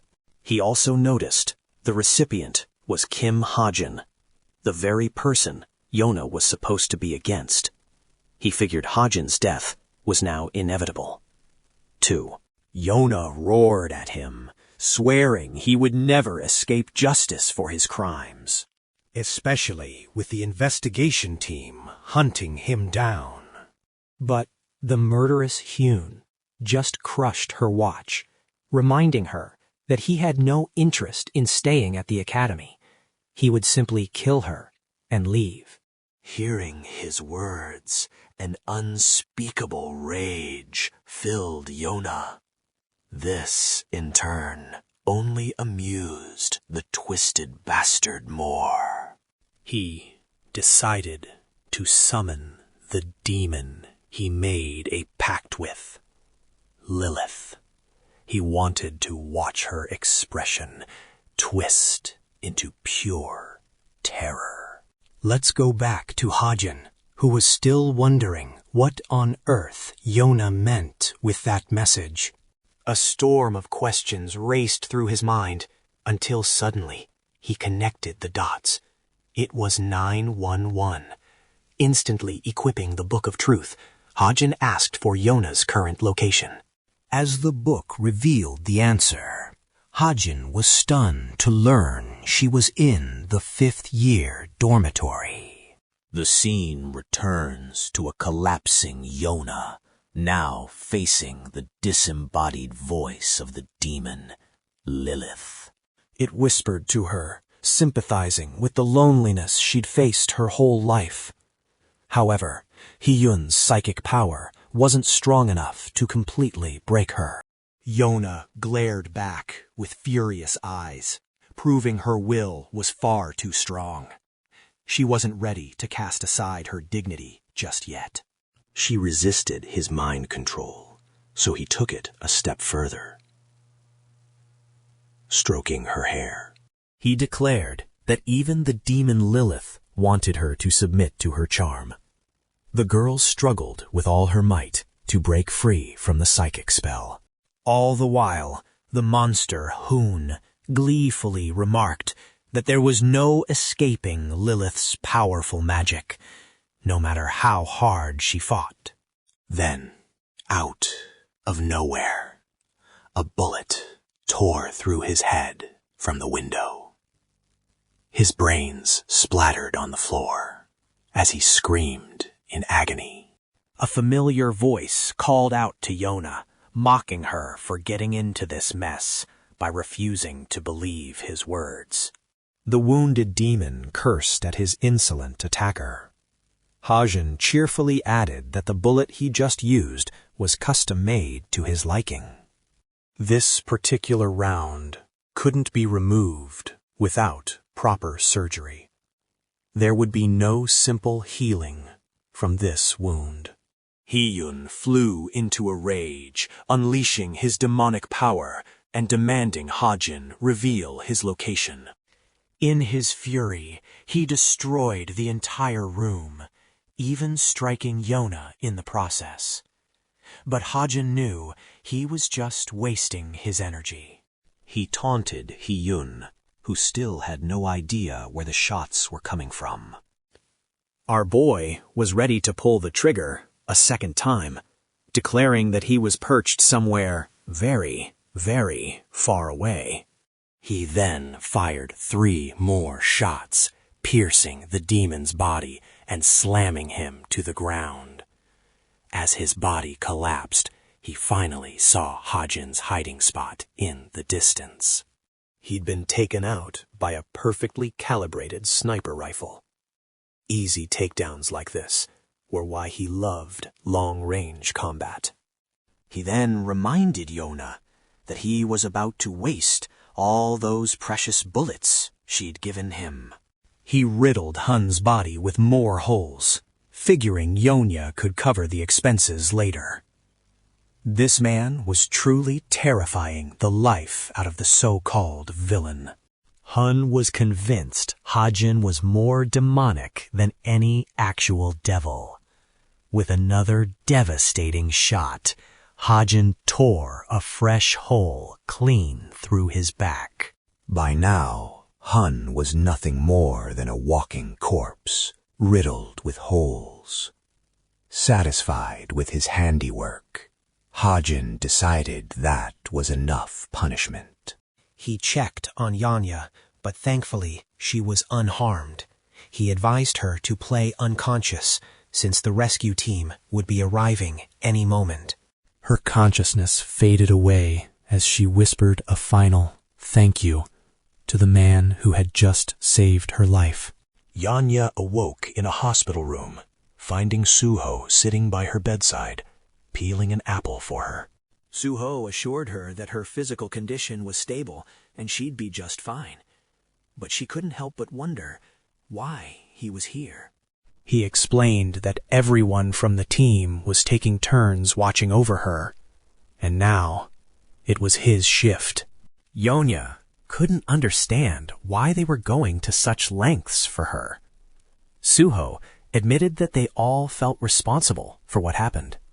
They were the investigation team, after all. Yet one of their own had been put in danger, while their focus was completely elsewhere. Suho offered a sincere apology on behalf of the entire group. Yona was left speechless, sensing a deep stubbornness within him. This conversation gave her a surprisingly positive impression of him. Still, the misunderstanding with Hajin weighed heavily on her mind.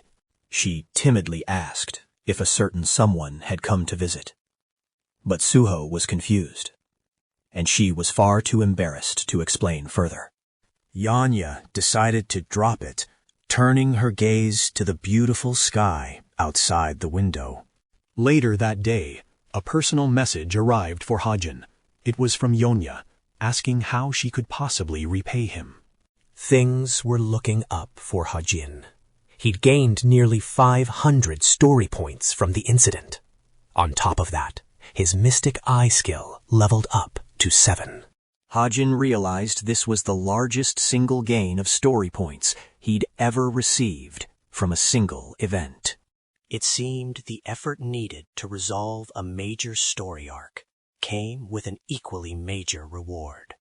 And even though he hadn't gone all out with his sharpshooting skills, they were more than enough to pull Yanha back from the brink of death. Just then, a voice called out to Hajin. It was Agent Soo-hyuk, who seemed overjoyed that the young cadet had reached out to him. The agent immediately dropped to his knees, desperately begging Hajin not to cancel the contract they'd signed. But for Hajin, it wasn't a big deal. He'd never even considered doing something like that. Instead, he presented the man with a briefcase, calmly stating his interest in investing his own cash into the entertainment company. The agent was floored by his words. So, let's break down Hajin's master plan here. The ginseng root he'd found and sold online had netted him a cool 300 million won. He'd already sunk 250 million of that into Park Horse Master stocks, and now he wanted to invest 150 million into the entertainment agency. Considering the company's massive growth potential, Hajin was certain it would yield profits just as legendary as Park Horsemasters. The agent was completely speechless. He couldn't even fathom being worthy of such an enormous investment. Hajin simply told him to take the money, assuring him it was in the best interest of them both. He then added a couple of requests: to purchase a magic bag and a high-end SUV for him.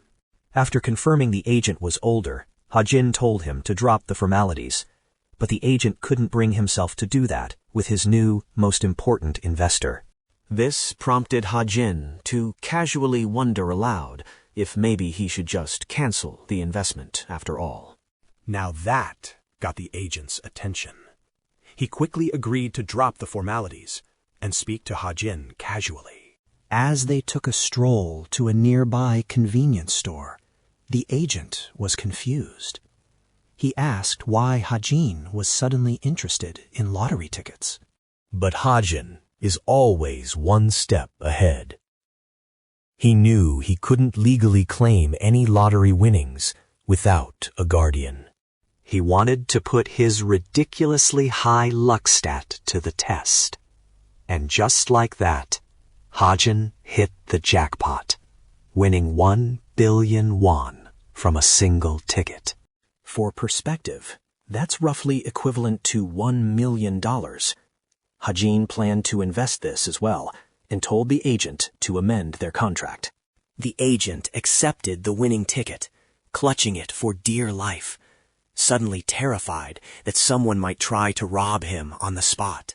Meanwhile, in a shadowy warehouse, a spiritual entity materialized before its master. It reported that a certain group had finally begun to make its move. The Park Horsemasters Guild was now officially listed. The leader declared their intention: steal one specific item and ignore everything else. The spirit then mentioned that it had witnessed something peculiar.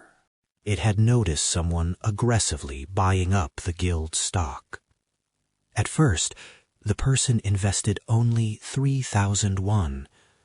Then it jumped to 10 million. And now, that same person had dropped a staggering 250 million won. It was highly suspicious for an unknown individual to be moving that kind of money. But the leader was unconcerned, dismissing the report to focus solely on their primary objective. The spirit added one last report. New pages had appeared on the website, containing information on a group called the Relic Finders and the Truth Agency. Something about the Truth Agency felt off to him. He wondered if they should request the target's location, but the leader's sharp voice snapped at Run, warning him to quit messing around. Rune remembered the midterm exams were also starting tomorrow. Everyone was buzzing about Kim Soo-ho and Shin Jong-hak. June wondered if his boss was going to blend into the scene. It turned out she planned to make a move, hoping to find someone useful in the group, implying Kim Hajin. Some time passed, and the opening ceremony for the midterm practical exams finally began. Hazuki leaped up and threw her arms around her mother, overjoyed to see her after so long. During the practical week, it was explained that Cube was open to various recruiters, from guilds and associations to the cadets' own families. This created a massive crowd, making the atmosphere feel more like a grand festival. An announcement boomed, confirming Cube's status as the world's top hero academy for nurturing future talent. One of the top heroes, Leon, was making the announcement personally. But Hajin couldn't have cared less. He wondered if he should just wait a little longer. He had already taken the drones from Che Na-yoon and deployed them across the academy, beginning his own investigation for the intruder. While moving through the crowd, he accidentally bumped into a woman and apologized for his carelessness. This was the same woman from the secret warehouse, here to scout for talent. As he saw her face to face, Hajin's expression froze. He had completely forgotten about adding this character, who was supposed to appear during the practical exams. His look of pure shock and confusion made him stick out like a sore thumb. Hajin quickly averted his gaze, realizing he'd made the situation awkward. He scrambled to salvage things, trying to apologize, but what came out of his mouth was a compliment on her beauty. The woman stared back with a cold, emotionless gaze, confirming this idiot had just made things 100 times worse. She simply turned and walked away, without a word, as if he wasn't even worth her time. The woman vanished into the crowd and ordered Run to keep an eye on the person she just encountered. Because this individual had somehow recognized her despite her perception-blocking artifact, he was suspicious, and she wanted Run to investigate him further. The author reflects that it wasn't just heroes who came to greet the cadets. Among them was the Chunma team, another group within the guild. Their sole objective was to recruit either Soo-ho or Jong-hak, one of the highest-ranking cadets. Soo-ho truly disliked their belief system, and he was eventually removed from their list of potential recruits. After that, they turned their full attention to Jong-hak, just as it happened in the original novel. But the infiltration wasn't the issue that truly bothered Hajin. It was the changes to the story that could spiral from these new variables, dragging the security heroes into the mess. The battle wouldn't end with just a few deaths, but far, far more. Speaking of the security team, the heroes were growing frustrated, unable to find the suspicious individual. One of them worried about how bad they would look if an intruder slipped past them during the practical exam week. By the way, these two heroes were Ju and Yongji, both ranked quite high within the association for their skills. They were trying to eliminate a threat before it could erupt during the exam week. Meanwhile, the suspicious leader's team was stunned that a boy could see through the Saren necklace, an artifact designed with a perception-blocking feature to conceal its wearer. The man was now genuinely intrigued, since all he saw around him were weaklings. As for Run, he couldn't understand this fool. All the guy ever thought about was fighting strong people, which is exactly what he wanted to do with Hajin. He was ordered to stay calm and focus on the mission, as they were unsure of the boy's true abilities, or if he even posed a threat. June also informed him that the dueling matches were about to begin. The second arena was packed with spectators, ready to witness the first match of the day. The duel was announced, and it was won using a nomination ticket. As Kim Hajin was walking, Yu Yenya suddenly blocked his path, asking if he was headed to the arena. He confirmed that he was, since he was in the very first match. A satisfied Yunha had her servant present him with 100 first-class bullets, just as she promised. Of course, he wasn't allowed to use any of these specific bullets in the test, but he could still put them to good use. She also offered to lend him more in the future, if he needed them. As Hajin took the case, Yanya clarified she wasn't trying to settle the score just because he saved her life. Instead, she wanted him to see it as a gift from her. She also told him that many people had asked her about the one who defeated the Jinn during the previous incident. However, knowing how precious his identity was to him, she decided to keep his secret safe. Hajin was pleased, hoping she'd stay this way from now on. He knew it would be a world of trouble if anyone discovered he was the one who took down that demonic beast. Yona was unusually talkative today, even declaring she understood why Hajin hid his true power. Yet she still believed he had no chance of passing the exam without unleashing that hidden strength. Her declaration left Hajin a bit flustered. She asked if he knew who his opponent was, and his surprised expression was all the answer she needed. Meanwhile, inside the cadet waiting room, A hulking brute was furiously pumping iron, hoping to completely crush Kim Hajin in the upcoming match. The scene shifts back to Yun, who was digging into Kim Hajin's past. There was nothing remarkable about him. He was an orphan who eventually ended up in the military academy. He was also a low-ranking cadet, with no special talents to speak of. The only standout detail was his colossal debt of 300 million won.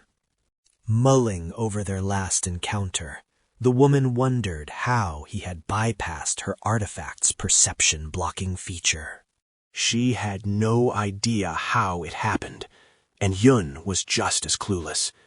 That same muscle-bound brute then decided to meet the leader of the chameleon troop. She was annoyed that he'd run off somewhere before coming to her. Jin-young tried to act cool, but she couldn't care less, simply asking what he had discovered. He claimed he saw no one of note in the group, just a bunch of weaklings getting in the way. Yoon found that obvious, but she wanted to know if any cadets truly stood out from the rest. Jin-young insisted that no one seemed remarkable. Yun explained that this year's freshmen were rumored to be exceptional, so she wanted him to investigate them instead. And then there was the fact that Hajin's match was about to start. The very boy who saw through their captain's perception-blocking ability. Back in the arena, high-rank heroes were snacking away, looking as carefree as possible, instead of doing their monitoring duties. They were chatting about old times and family when a man suddenly caught their attention. It was Jin-young, sitting there with a strange, unsettling smile. Was he some kind of hero fanboy? They wondered, noticing his distant gaze. Regardless, the match was about to begin. Horak, the martial artist, was the first to enter the stage. His opponent was ranked as one of the Academy's worst cadets, Kim Hajin. The two fighters stood, facing each other. Knowing he'd already provoked Horak, Hajin decided to taunt him, aiming for some serious psychological damage. Horak's special skill involved using his body's mana to create an invisible barrier. This was known as enhanced protective energy. This meant the guy was essentially bulletproof against practice rounds. And not only that, he was a walking fortress, a mobile threat to any opponent foolish enough to stand before him. This was the first match of the year, and both fighters were ready as the referee gave the signal.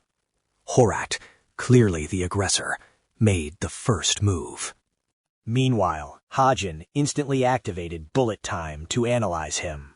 He had also upgraded its duration from a mere 3 seconds to a full minute.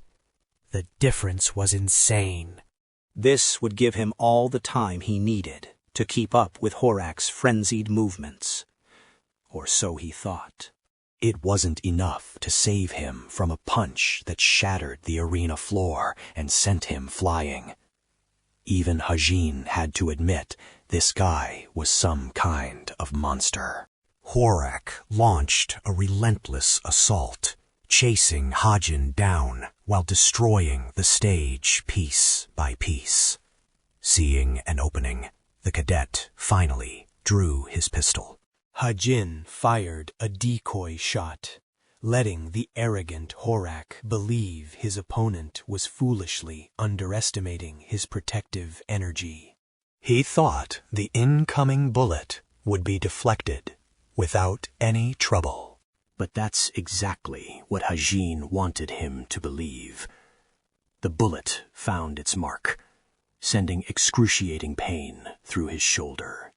Horak was stunned, just as confused as everyone else watching this match. A practice bullet, piercing, enhanced protective energy, was something completely unheard of. Only now did Horak begin to realize who he was facing. After all, there was no way a mere bullet could penetrate his inviolable shield. His confusion turned to anxiety as he braced himself against the incoming rounds. However, every single bullet that connected sent a searing wave of agony through him. Hajin almost felt sorry for his opponent, who assumed he could easily deflect the bullets. The truth was, these rounds were specially infused with the magic of his stigma.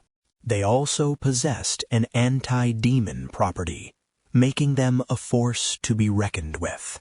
Hajin fired again and again, pushing Horak into a passive, defensive corner. The crowd roared for the boy, but Horak had seen enough. In a blind rage, he shattered the arena floor to stop Hajin's merciless assault. Debris flew everywhere, forcing Hajin to reposition and evade. He then taunted his opponent before hurling a knife straight at his face. Fearful, Horak chose to dodge rather than deflect. Worried his opponent might have rigged the blade with some kind of device. However, it was just another brilliant tactic deployed by Hajin to fool his rival. The knife was a fake. With Horak's guard now completely broken, Hajin unleashed another volley of shots, dropping him to the ground, unable to rise. Hajin slowly advanced on the fallen fighter, pistol in hand. Horak's body trembled as the crowd watched in horror, wondering what the cadet would do next. Hajin's finger rested firmly on the trigger, ready to end this match once for all. He was about to fire, while Horak lay completely defenseless. But to everyone's astonishment, Hajin ran out of bullets at the last second. Horak may have been exhausted, but he somehow staggered to his feet, just as eager as before. But seizing the moment, our main character actually threw in the white towel and surrendered, leaving his opponent with the bitter aftertaste of both victory and defeat. His sudden forfeit left even the pro heroes completely stunned. The match came to an abrupt end, with the winner announced as Horak. This kind of shameful victory didn't sit well with the brute, who roared for Hajin to come back. But our boy was far too calm to care, and simply walked off the stage.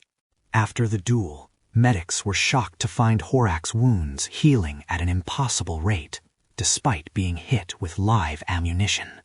Up with the high-ranking heroes, 𝐁𝐢𝐥 asked young Ji for her impression of the match. She noted that the cadet Hajin was quite capable, while his opponent had made countless mistakes. If he had slowed down to press his advantage instead of rushing, he could have won. Despite her analysis, young Ji was obsessed with Hajin's performance. He displayed phenomenal firing speed and demonstrated incredible eyesight to track and control the fighter. And then there was the fact that as Horak began to weaken, his opponent had perfectly matched his declining speed. Young Ji wondered if Hajin possessed a gift that made him the perfect counter to anyone he faced. She was also concerned about the mana-infused bullets he used. But to 𝐁𝐢𝐥, this line of reasoning was ridiculous. He knew for a fact that even mana-infused bullets weren't powerful enough to break through a reinforced protective barrier. Young Ji argued they still didn't have a grasp on all the gifts Hajin possessed to be certain. Then there was the possibility he was reinforcing himself. From what young Ji had witnessed today, she was almost confident enough to declare that Hajin had the potential to become the greatest hero of all time. She burned his name into her memory after that remarkable performance. As for Young, he had an inexplicable dislike for Hajin. He thought the kid was too weak and boring with his little handgun. The captain's order to investigate his match only soured his mood. Jun explained that Hajin possessed demon-destroying power, which was reason enough. But Chu Yang was still uninterested, thinking it was useless compared to raw strength. Jun criticized him for being so petty just because Hajin was a long-range fighter. The warrior inside Jung believed a true battle involves the intent to kill your opponent. Jung scoffed, challenging the braggart to find any cadets who fought with that level of recklessness. He also asked if the fool had checked on their own cadets, Suho and Jung-hook. Dong Nung-young confirmed that they were fine. He had seen Jung-hook's spear in combat and found his physical prowess quite commendable. There was also an aggression to him that put everyone on the defensive out of sheer intimidation. Jun thought Young must have a terrible personality to be liked by someone like this guy. He then brought up Suho, whom he considered an oddball. Suho's match was a fascinating display of swordsmanship as he moved with flawless sword lines in the heat of battle. His movements were sharp and refined, but there was something about them that just seemed off to him. Suho ultimately won the match, but Dong-Num believed he was likely suppressing his true nature. It was as if he was someone entirely different from who he appeared to be. Jun thought this confirmed Suho's combat ability was worthy of his reputation. Still, Dong-Young wasn't particularly thrilled with either fighter so far. Finally, he asked about Jen, whose very name was enough to make his blood boil. John explained that the captain was interested in someone with magic resistance skills. Dong-Dung still hated the guy, but as he was screaming outdoors, a guard seemed to have spotted them, reminding them that outsiders were forbidden in the forest and they had to leave immediately. Annoyed at being discovered, young Diong approached the troublesome pest, intending to crush him like an insect. A simple flick of his finger was all it took to obliterate the man's head as his body collapsed to the ground. Hearing what just happened, Run asked if the idiot just cracked someone's skull. Young cheerfully confirmed that he had. This move would surely infuriate the captain, causing them completely unnecessary trouble. The scene shifts to the leader of the chameleon troop, lost in the haunting echoes of a tragic past. It seems she lost someone precious to her, and now lives for the day she can claim her vengeance. She assigns a new mission, to keep a close watch on her 3 chosen candidates. However, the highest priority among them is Kim Hajin, whose unique magic could be the key to shattering the mana decay. Her subordinate wonders if this is truly the right path. After all, they know next to nothing about this man, but the leader is unconcerned, demanding only that the job gets done. She resolves to meet Kim Hajin in person the very next day. On day 2 of the midterm exams, the arena buzzes with the same electric energy. Scouts from the prestigious Swordblade Guild are present, and even the famed Sacred Grace of God. The upper echelons have all gathered, hoping to recruit the promising new talents that emerge from these duels. According to Cube Academy's ranking system, Suho is set to face Yu Yenya, the Academy's 8th ranked cadet. Following that is a clash between Rachel and Che Na-yoon, whose ranks are nearly identical. This is truly a duel between the elites. The first match begins, a battle between the 2 girls. Hajin watches from the stands, appearing to be just another spectator. But since he already knows the outcome, Hajin understands that Rachel is about to utterly dominate Na-yoon in today's match. It all comes down to Na-yoon's critical oversight. She still hasn't changed her weapon. The 8th duel between the first-year cadets commences. Na-yoon sees this as her golden opportunity to finally surpass Rachel in the rankings as they stand on the precipice. She looses a powerful arrow into the sky, which shatters into a devastating volley, raining down on her opponent. Rachel calmly waits for the onslaught, effortlessly dodging arrow after arrow. But one projectile aims straight for her head, forcing her to masterfully deflect it instead.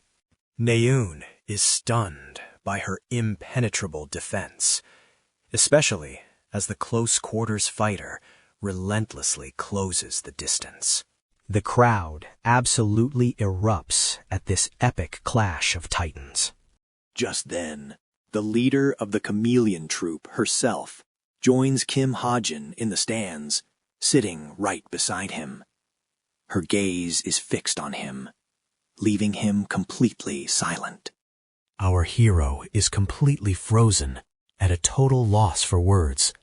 So, let's finally delve in to who this mysterious woman really is. This woman is one of the most wanted criminals in history, the infamous captain of the masked organization. She is a true mastermind of the underworld, operating under countless aliases. Her true identity remains a complete mystery to the world. But just as this enigmatic woman is about to greet our hero, some clumsy fool spills an entire glass of cold water on her. It ruins her hair and shatters the tense atmosphere. Even Hajin is left completely stunned. The man offers a frantic apology. The match's conclusion missed in the chaos. Rachel was victorious, just as Hajin's novel predicted. Regardless, he offers the woman his handkerchief. Having already witnessed his duel, she finally gets to the real reason she's here. Impressed by his performance, she offers him a business card, a direct line of contact. She then probes, asking if the power he wielded was some kind of special authority.